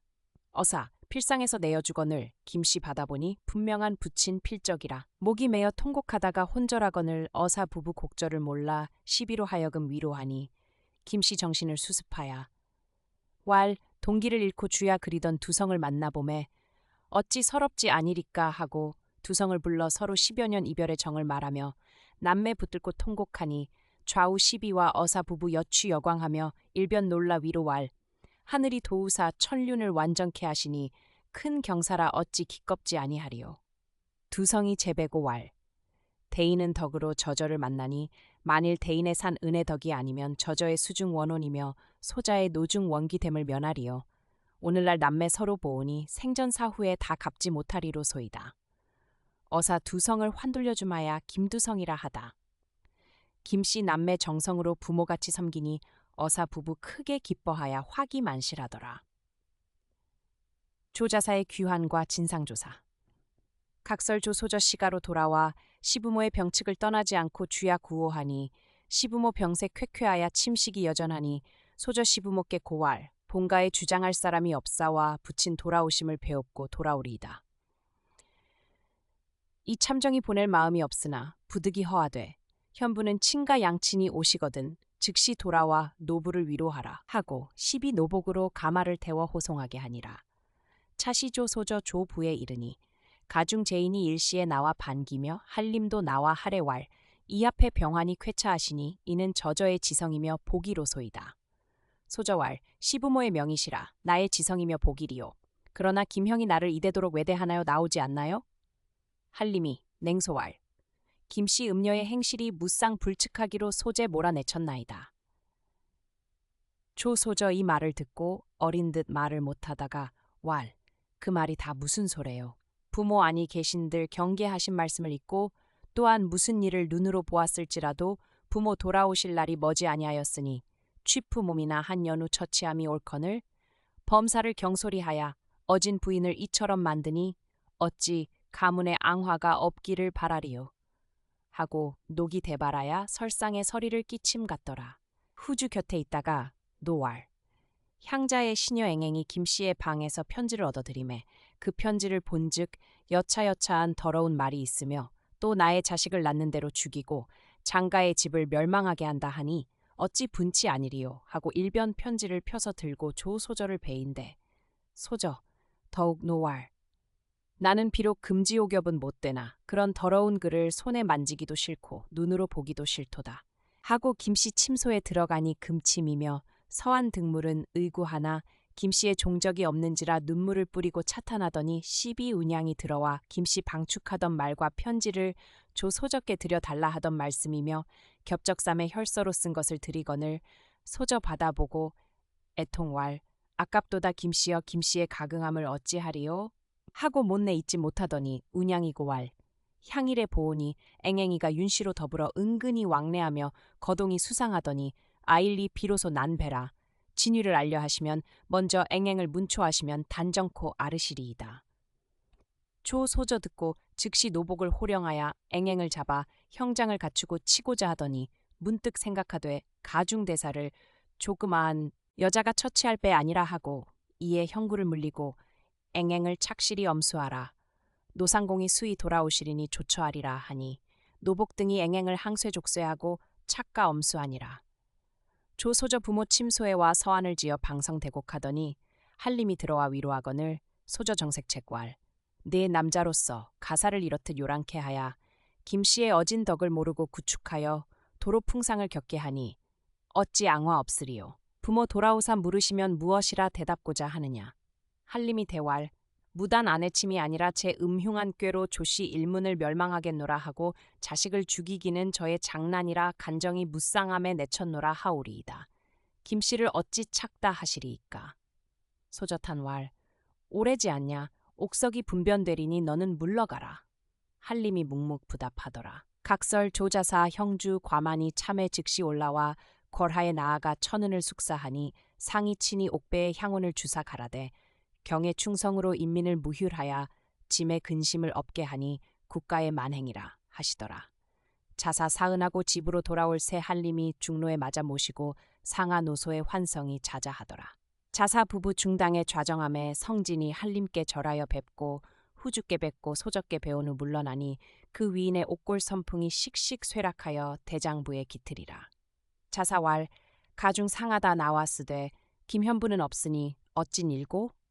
좌우 미처 답지 아니하여 성진이 모친을 부르며 찾는지라. 한림이 가장 민망하여 대답지 못하고 묵묵이러니 자사 더욱 괴히 여겨 물은데 한림이 김씨의 전후 사연을 아뢰고 음흉간참하기로 출거함을 자세히 고하거늘 자사 부부 차언을 듣고 발련변색하고 속으로 그 절행의 일을 알거늘 이는 모해를 입도다 하고 성진은 이 말을 듣고 면색이 여투타야 다만 눈물을 흐리더니 문득 후주 나와고 왈 김씨의 전후 죄상이 천지에 용납지 못할 음녀라. 한림이 분노하여 내치려 하거늘 소부의 말이 되듣지 아니고 내쳤으나 그 경상을 생각하오면 박명 인생이 도로에 유리하리니 가긍이 오며 원컨대 장래의 조씨 일문을 멸하려 하였으니 종고는 다시 김녀를 생각지 마옵소서 하더라. 성진이 모친 침소에 나아가 서한을 쳐 통곡하며 모친을 부르며 굴어져 우는 소리 그치지 아니하니 자사부부 차마 그 형상을 참뿔 인견이라. 이에 성진을 붙들어 일으켜 만단으로 위로하니 성진이 정신을 정하여 왈 창천은 굽어 살피사 모친 계신 곳을 인도하여 보게 하여 주옵소서. 7년 그리던 모친을 한번 보고 죽어도 한이 없으리로소이다.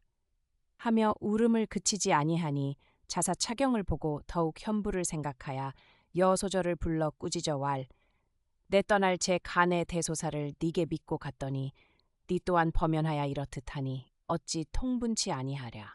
소저 공경대왈 소녀 어찌 부친 명교를 저버리이까마는 시부모 병환이 위급하시다 하옵기로 즉시 소녀가 시가에 나아갔sap더니 그 사이에 가변이 여차 지경에 이르렀사오나 소녀가 감히 자단치 못하옵고 시비 앵앵을 잡아 가두고 야야 오시기를 기다렸나이다. 자사 발연변색대로 하야 노자를 명하야 급히 앵앵을 잡아오라 하니 비복 등이 일시에 수명하고 앵앵을 항쇠 족쇄하여 잡아왔거늘 개하에 꿀리고 고성대질 왈. 네 죄를 네 알지라. 바른대로 짓고치 아니하면 시각을 넘기지 아니코 죽이리니 짓고하라. 앵앵이 여짜오되 소비 어찌 이로나 은휘하리이까. 모월 모일에 소비 김소저의 방을 지내다가 무슨 편지 하나이 있sap기로 소비는 무식하기로 한림 상공께 드렸나이다. 자사 더욱 노왈. 앵앵의 음악 간특한 흉계로 재상가의 환란을 지음이라 하고 형구를 들여 엄형 국문할 새 앵앵은 본래 연약한 계집이라 어찌 형장을 견디리요. 50장에 이르러는 피육이 흐란하고 유혈이 땅에 흐르는지라 아픔을 못 견대어 복초. 죽기에 이르러 어찌 일언을 은휘하리이까. 당초에 후주의 유모 윤씨가 소비를 달래어 은근히 은자도 주며 혹 음식도 주며 의복과 완호지물을 주면서 위로하오매 소비 또한 감격하여 빈빈 왕래러니 일일은 윤씨 소비를 불러 후주께 배운 후 달래어 왈 김씨의 유아를 여차여차하여 죽이면 천금을 주고 또 상을 후히 주리라. 하옵기에 어린 소견의 전일 은혜를 감격하여 감히 위월치 못하였sap더니 또 그 후에 불러 이르되 김씨의 필적을 얻어 오라 하시기에 소비 조용한 때를 타 김씨의 필적을 얻어 드렸sap더니 10여일 후에 일봉 서차를 주시며 왈 한림 상공과 말씀할 때에 드리라 하시매 소비 그때를 타 드렸sap더니 이에 이런 대변이 났사오니 실로 소비는 죄 없나이다. 자사 크게 화가 나 시비를 호령하여 윤씨를 잡아내라 하니 시비 수명하고 들어가 윤씨를 잡아왔거늘 개하에 꿀리고 자사 고성대질 왈 너는 들으라. 천자께 없어 공주와 의논하시고 너를 보내어 후주 혹 그릇함이 있거든 어진 일로 인도하라 하시고 너를 명하여 보내신 배연이 네 어찌 죽기를 면할까. 윤씨 왈 첩이 본래 내궁 사람으로 천자의 명을 받잡고 오 공주의 하락을 받들어 후주를 모시거늘 이렇듯 구축하시니 이는 대신 지도 아니이다. 자사 더욱대로 등분하여 노복을 호령하여 매우 치라하니 노자 윤씨를 형판에 지우고 힘을 다하여 7세 60장에 이르러는 피육이 떨어지고 성혈이 땅에 가득한지라 어찌 견디리요. 개개 초사를 진달할 새 당초에 김씨 유아 죽이던 말과 앵앵을 달래어 위조 서간 드리던 사연이며 제 오라비 윤홍이 개심단 사오던 말을 낱낱이 고한데 자사대로 하여 양녀를 잡아내어 죽이라 하고 또 시비를 꾸짖어 후주를 잡아오라 하야 개하에 꿀리고 대질왈 너는 황상의 외손녀요 옥주의 친녀라 귀함이 극하거늘 무엇이 부족하여 이런 음악한 일을 지어 나의 가중을 어지럽게 하니 마땅히 너를 죽이어 김씨의 원수를 갚을 것이로되 아직 용서하거니와 황상께 알레어 국법으로 처치하리라. 하고 궁유에 엄숙히 가두고 한림을 불러 수죄 왈. 네 선조 향화와 조씨 후사가 다 네게 달렸거늘 미과 3년의 아비 교훈을 듣지 아니하고 아녀자의 간계에 빠져 착한 현부를 노중의 원혼이 되게 하니 내 만일 죽었으면 가문이 일조에 망할 꾀라 하고 바삐 한림을 가두라 하니 차시을 당하여 네가 감히 거역하리요. 성진이 자사 전에 나아가고 왈. 어미의 운액이오며 어찌 아비죄라 하리있고 복원 조부님은 아비죄를 사하사 소손의 불효를 명쾌하심을 바라나이다. 자사 성진의 정성을 보아 탄식. 내 어미 자악하고 아깝도다. 백유지심으로 몹쓸 누명을 쓰고 죽었으니 내 어찌 원수를 갚지 아니하리요. 하고 즉시 조복을 갖추고 걸하에 나아가 앵앵의 초사와 후주의 유모 윤씨의 구초백며 제 오라비 윤홍으로 개심단 구하던 사연을 주달함에 상이 들으시고 크게 놀라사 즉시 윤홍을 잡아 치국하시니 객에 복초하는지라. 이에 윤홍을 능지하라 하시고 왈 후주는 짐의 외손녀라 하고 어찌 죄를 다스리지 아니하리오. 짐이 죽이어 법을 정할 것이로되 경이 집 가사를 짐이 다스림이 대신을 공경함이 아니라 바삐 나가 후주를 죽이어 법을 밝히라. 하시니 자사 수명하고 집에 돌아오니 부인이 맞아 하교를 묻거늘 사연을 자세히 설화하여 왈 이제 후주를 죽이면 옥주의 어시신 성의를 저버림이니 장차 어찌하리요. 성진이 땅에 내려주왈 다 시비의 음휼이오며 후주의 죄 아니오니 복망조부님은 소손의 불효를 명쾌하옵소서. 부인이 성진을 어루만져 왈 현부 김씨 이런 효손을 생하니 우리 집 효부로다 하고 눈물을 머금고 탄식하니 소저 왈 김형이 비록 노중 원혼이 되었으나 이런 아들을 두었으니 원통치 아니하옵고 성진의 말이 다 효이오니 그 죄를 사하옵소서. 자사왈 그러한들 전후 행사를 생각할진대 모골이 송연한지라 어찌 한 집에 두고 면대하리요 하고 시비를 명하여 후원에 가두고 일절 수직하라 하니 후주 죽기는 면하였으나 오히려 생부려 살어라. 성진이 후주에게 혼정신성을 패치 아니하니 성진의 효성은 가히 찬양할러라. 차시 성진이 때때로 모친을 생각하고 눈물을 금치 못하니 앙화 성진에게 미칠까 하야 자사 부부 주야로 탄식을 그치지 아니더라. 13. 금강에서의 재회와 진혼제. 한림이 후주의 요악함과 김씨의 원억함을 생각고 뼈가 녹는 듯하여 주야 전전 탄식하더니 자사부부 한림더러 일러왈 김현부의 시신을 찾아 애매한 혼백을 위로함이 가하도다. 한림이 고왈 소자갈 마음이 있사오나 야야명을 기다리옵더니 야야명이 여차하시니 어찌 일시 지체하리 있고 하고 즉시 상소하여 수유하고 길을 떠날 새마침 한림의 표제 정생원이 왔다가 사연을 듣고 놀라왈 표제가 보온즉 모월모일에 금강에 빠져 죽은 그가 김씨로소이다. 자사왈 어찌 보았는가. 정생원왈 금강에 누각이 있으되 자고로 충신열녀 애매히 죽은 자면 비각에 제목을 쓰고 죽으니 많고 또한 편에 제목을 쓰되 조한림 부인 김씨는 잉태 6월에 애매한 누명을 신백할 길이 없어 이 물에 빠져 죽노라 하였기로 딘 줄 몰라더니 이제 와보니 김부인 일시 분명하니이다. 그 말을 듣고 일시에 통곡 기절하고 성진은 이날부터 발상거해하니 그 경상을 차마 보지 못할러라. 각설 유어사 김씨 남매를 얻어 주야로 즐겨 세월을 보내더니 윤경의 나이 10세 된지라 때때로 부친을 생각하고 모친께 여짜오되 소자 장성하였사오되 부친을 배웁지 못하여 사오니 소자 어찌 심장이 온전하리이까. 이제 부친을 찾으려 하나이다. 김씨왈 만날 때 있으리니 아직 기다리라. 두성이 듣고 왈 소재 윤경을 데리고 경성에 올라가 조영을 찾아 천륜을 온전케 하리니 저저는 자세히 가르쳐 주소서. 김씨탄 왈 이는 나의 조중한 바인이 누를 하나리요 명천이 살피사 나의 누명을 씻을 때 있으리로다 하고 종시 가르치 아니더라. 각설 한림이 야야 아버지께 고왈 소자 금강으로 찾아가 김씨 원혼을 위로하고 수륙제를 올려 후생기를 닦아주고 자 하나이다 하고 행장을 차릴 새 성진이 또 고왈 소손도 아비와 한지로 다녀오리이다. 자사 더욱 기꺼하더라. 한림이 다시 고왈 소자 처자를 위하여 가는 길에 위에 갖춤이 좋지 않사오니 소자 잠깐 변성명하고 흔적을 감추어 행인 의복색이 좋을까 하나이다. 자사왈 그는 내의 재량대로 하고 수이 다녀오라. 한림이 수명하고 성진을 데리고 일상만에 금강에 다다르니 정각이 높고 강두의 소사건을 한림이 아자로 더불어 정각에 올라 두루 살펴보니 여러 현판의 충신열녀의 병을 제목하고 그 곁에 한 주자 있으되 쓴 글이 김씨의 필적이라.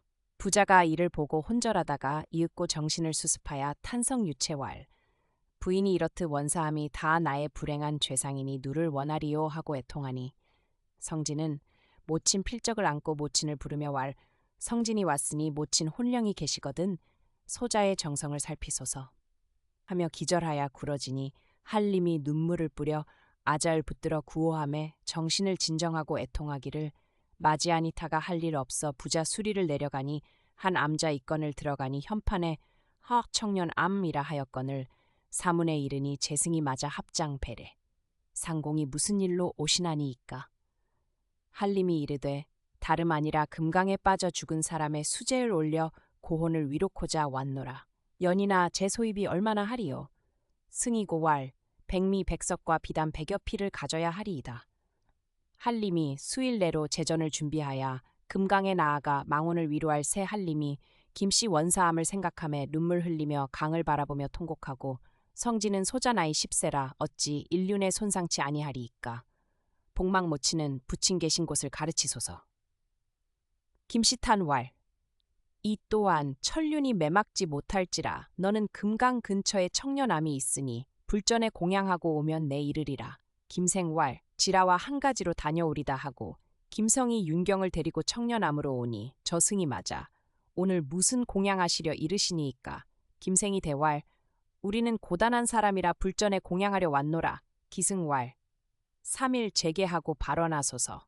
김생이 윤경으로 3일을 재개하고 불전에 발언한 후 돈을 던져 점괘를 얻으니 괴해하였으되 반가운 사람을 만나도 알지 못하리라. 하였건을 김생이 반겨 돌아가 저적게 고하리라 하고 등록한 후 윤경을 데리고 구경할 새 한적은 협실에서 슬피 우는 소리 나거늘 괴히 여겨 들어가 보니 한 서생이 옷 같은 공자를 데리고 서로 울거늘 김생이 나아가 문왈 선생은 무슨 일로 우시나니이까.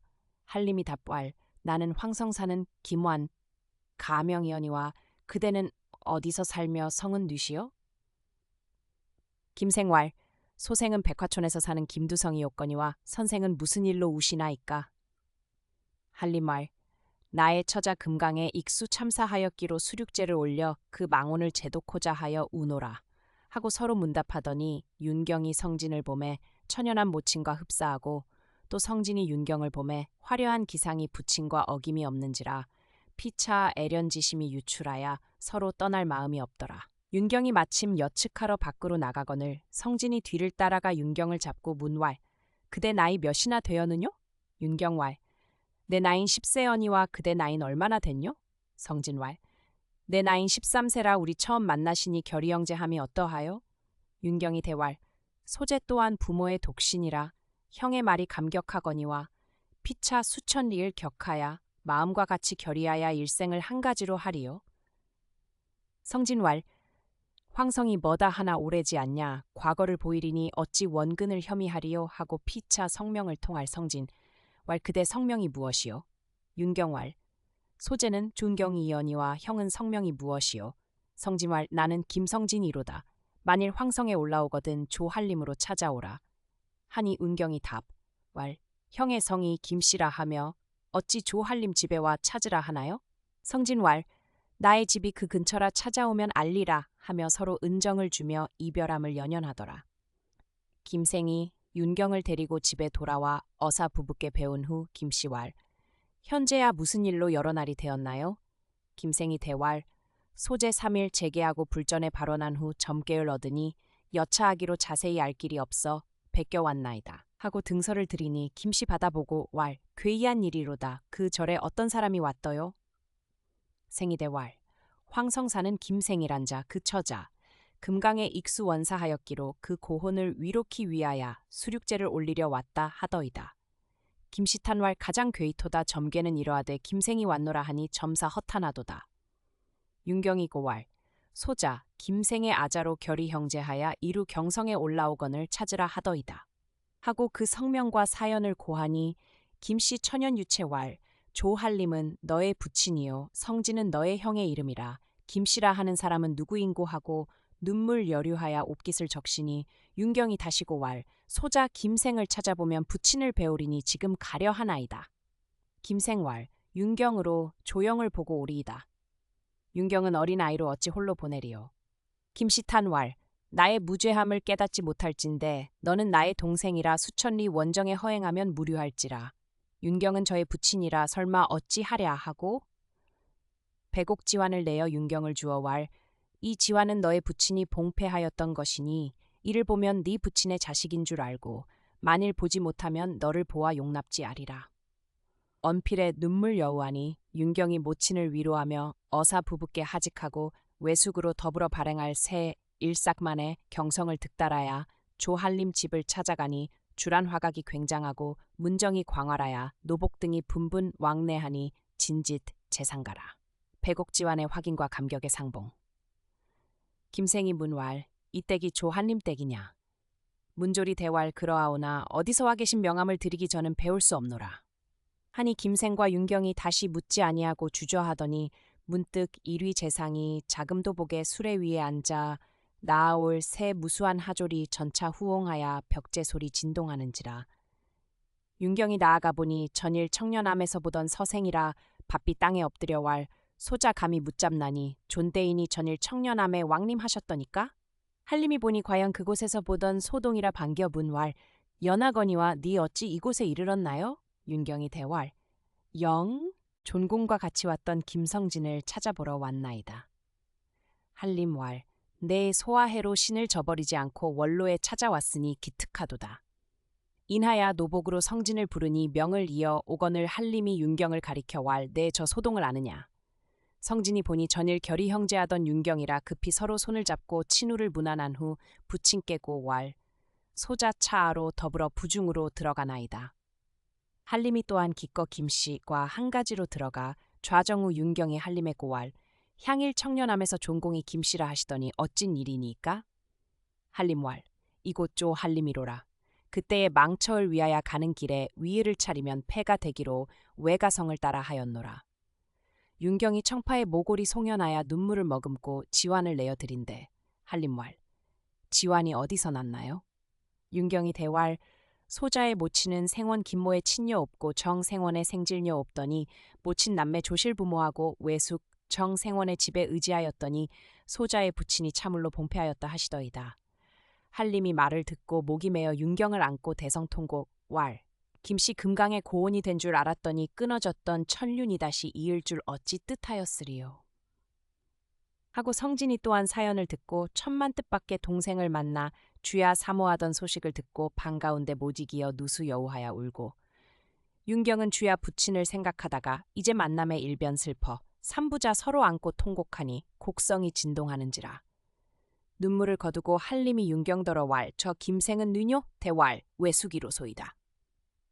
한림이 반가움을 이기지 못하여 서로 담화할 새 성진이 절하야 배운 후 기꺼 혹 비옥소 하더니 차시 자사부부 중당의 곡성이 남을 듣고 시비로 알아보라 하니 시비 노상공 명을 전한대.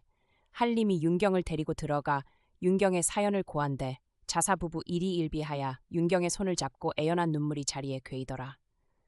자사부부 한림을 명하여 바삐 김현부를 데려오라. 하니 한림이 수명하고 즉시 발행할 새 성진이고 왈 소손이 부친과 한 가지로 가기를 원하나이다. 한림이 허락하고 양당께 하직하고 한림 부자 주야 배도하여 백화촌으로 가니라.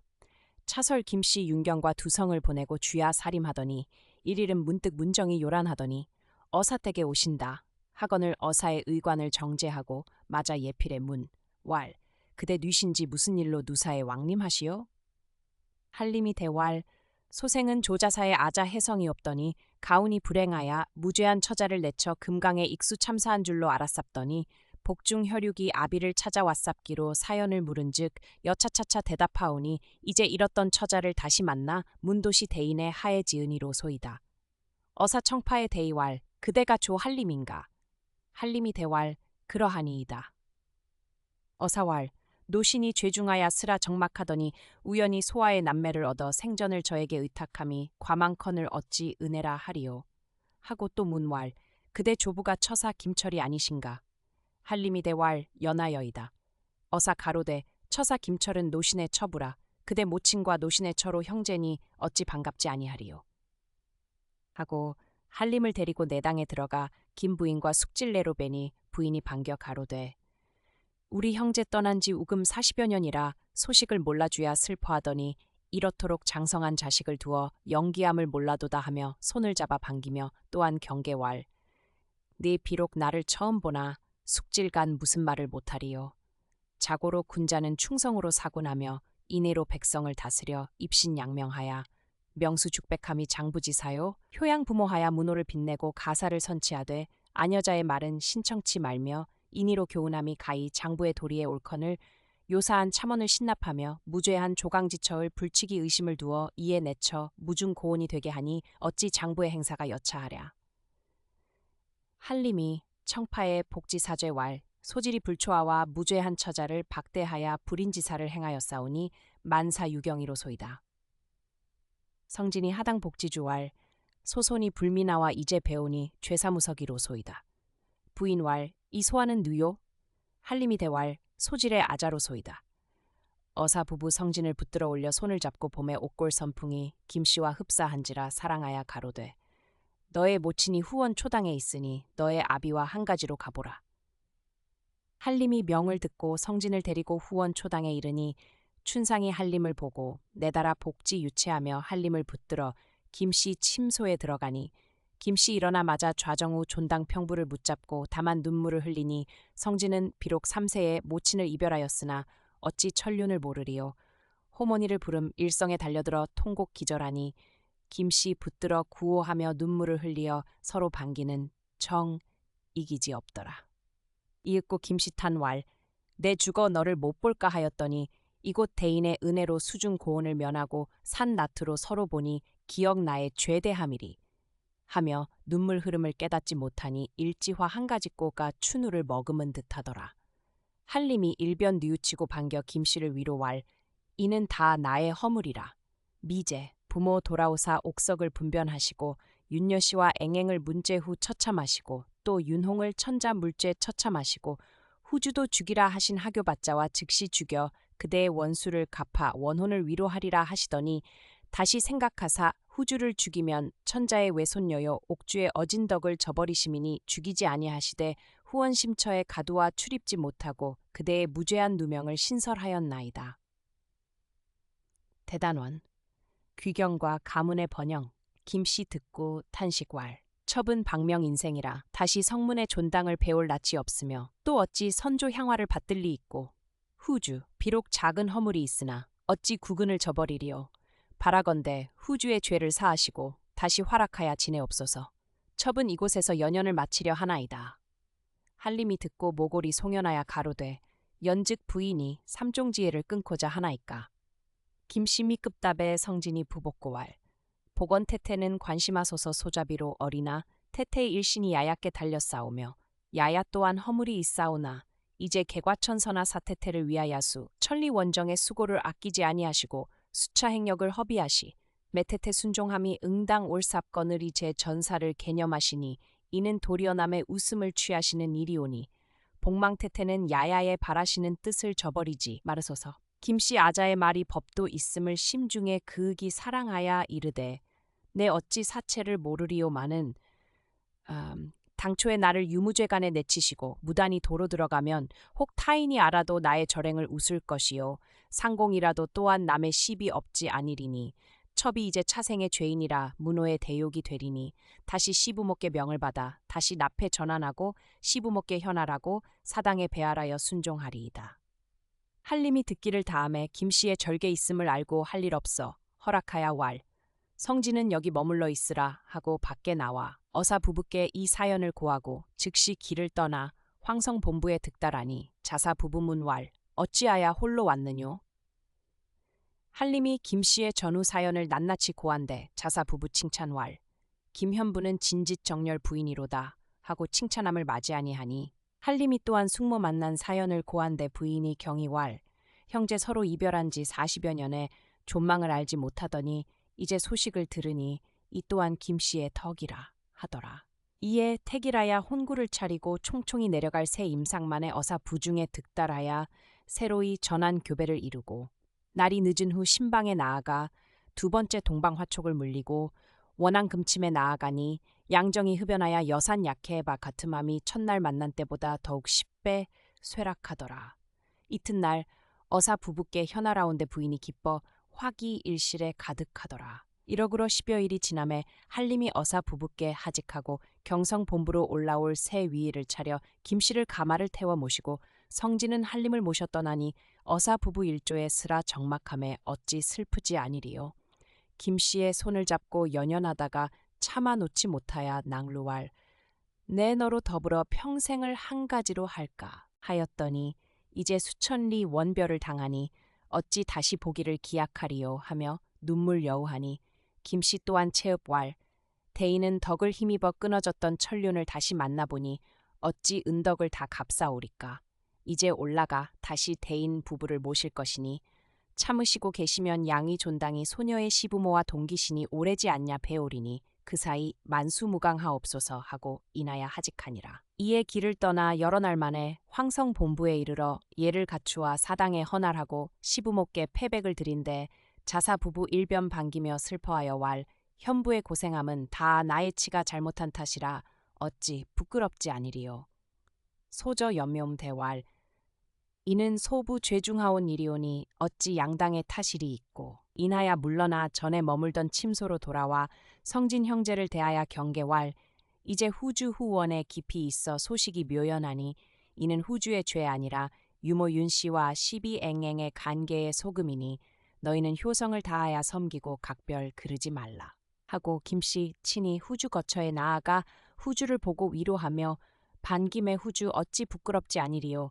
추파를 들지 못하고 다만 사죄 왈 부인의 전후 고행하심이 다 첩의 죄로 말미암아 무미니 첩이 만번 죽어도 마땅하거늘 시부모의 과홍 대덕으로 일명을 살아 우금까지 살다가 다시 부인 면목을 배우니 어찌 부끄러운 마음을 칭양하리이까. 보건 부인은 첩의 만번 죽을 죄를 사하소서. 김씨 칭사하며 전사를 이로 개념함이 없더라. 일일은 김씨 자사 부부께 역용고 왈 이제 소부의 잔명이 지금 살아보전하오미 다리 어사 부부의 은덕이오니 그 은혜를 만분의 일이나 갚을까 하나이다. 자사 부부 기뻐왈 내 말이 옳다 하고 즉시 일봉서간을 닦아 노자를 주어 유어사 댁으로 보내니라. 차시 어사 김씨와 두성을 보내고 주야 스라 적막하야 슬퍼하더니 문득 조자사의 서찰을 받아보매 솔가 상경함을 만만 간청하거늘 어사 부부 감격하여 가중 직무를 치행하여 경성에 올라오니 한림과 김씨 어사 부부를 맞아 반기고 두성이 오래 떨어져 있던 소회를 진달하며 자사 부인이 친히 맞아 서로 붙들고 40여 년 사생존망을 모르던 정회를 펴며 즐기는 거동이 가히 없더라. 일일은 자사어사를 대하여 왈 소재가 한미 절 강촌 중에 있어 구름과 달로 홍진의 누를 벗고 한가히 있으 매 세상 풍파를 모르고 집안이 활악하여 세상의 누를 모르더니 아자의 위인이 남다르기로 향촌의 어웅 만들기 아깝기로 경성으로 올라와 세상사를 널리 보게 하고자 하였더니 천만의 외에 천은 이융중하사 오늘 부귀 공명이 남부럽지 아니하나 저간 풍상을 생각하면 일개생원으로 있어 세월을 보냄만 같지 못하도다. 성공신퇴, 공을 이루고 몸은 물러남는 장부의 떳떳한 일이라 하고 뼈를 빌려 향촌에 가서 한가한 백성이 되고자 하오니 형의 의향은 어떠하시니까? 어사왈. 제 또한 홍진의 뜻이 없어 금강에서 어웅이 되었더니 형의 간청하심을 저버리지 못하여 올라왔으나 다시 낙향코자 하오니 같이 가사이다. 자사 크게 기뻐하여 즉시 한림을 불러 왈. 나는 벼슬을 하직하고 향저로 내려가 연연을 마치고자 하노니 너는 충성을 다하여 아비의 교훈을 잊지 말지어다. 한림이 복지고 왈. 지금 조정의 간섭에 점점 득세하와 서사가 나날이 달라가오니 소자의 힘으로는 어찌할 수 없사와 사직 퇴양코자 하오나 야야의 존의를 몰라 지금껏 있었사온즉 야야의 말씀이 지당하신지라 모시고 내려가고자 하나이다.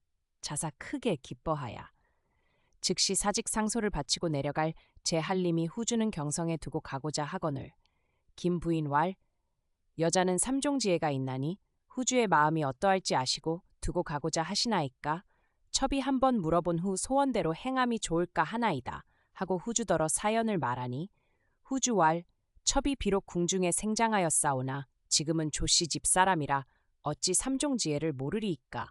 김씨 크게 기뻐하여 자사 부부께와 한림께 고하고 치행 범절을 준비하고 발행할 새 만조백관이며 붕우 친척에 전별하는 자 길에 답지하며 공주는 후주를 보고 경계하는 말은 이루 기록치 못할더라. 자사 절강부로 내려와 화락동리에 장원을 정하고 어사의 집은 자사의 집과 격잠을 사이함에 정하고 일실같이 왕림하며 어사 부부를 친부같이 봉양하니 어사 부부 감격함을 맞이 아니하더라. 세월이 흘러 자사 부부 홀연 득병하여 마침내 졸하니 시년이 80여 세라. 예로서 선산에 안장하고 3년상을 극진히 받든 후 유어사 부부 또한 득병하여 졸함에 예를 극진히 하야 인장하고 3년 재전을 정성으로 받드니라. 이적에 김 부인이 한림을 권하여 후주로 더불어 활악함을 청하여 한 달에 15일씩 후주 침소에 나아가게 하니 일가 활악하고 상하노소 기꺼하는 소리 진동하더라. 차후에 김 부인은 사남 일녀를 두고 후주는 이남녀를 두어 다 벼슬이 일품에 거하고 조씨 문호가 거룩히 창성하더라. 참 이렇게 재미답게 잘 보시니 고맙습니다. 그러나 이 책보다 더 재미스러울 보시면 이 책 뒤 판권상에 기록한 어번서림 발행 목록을 보시고 주문하시면 값을 싸게 하여 속속히 보내겠습니다. 조생원전 끝.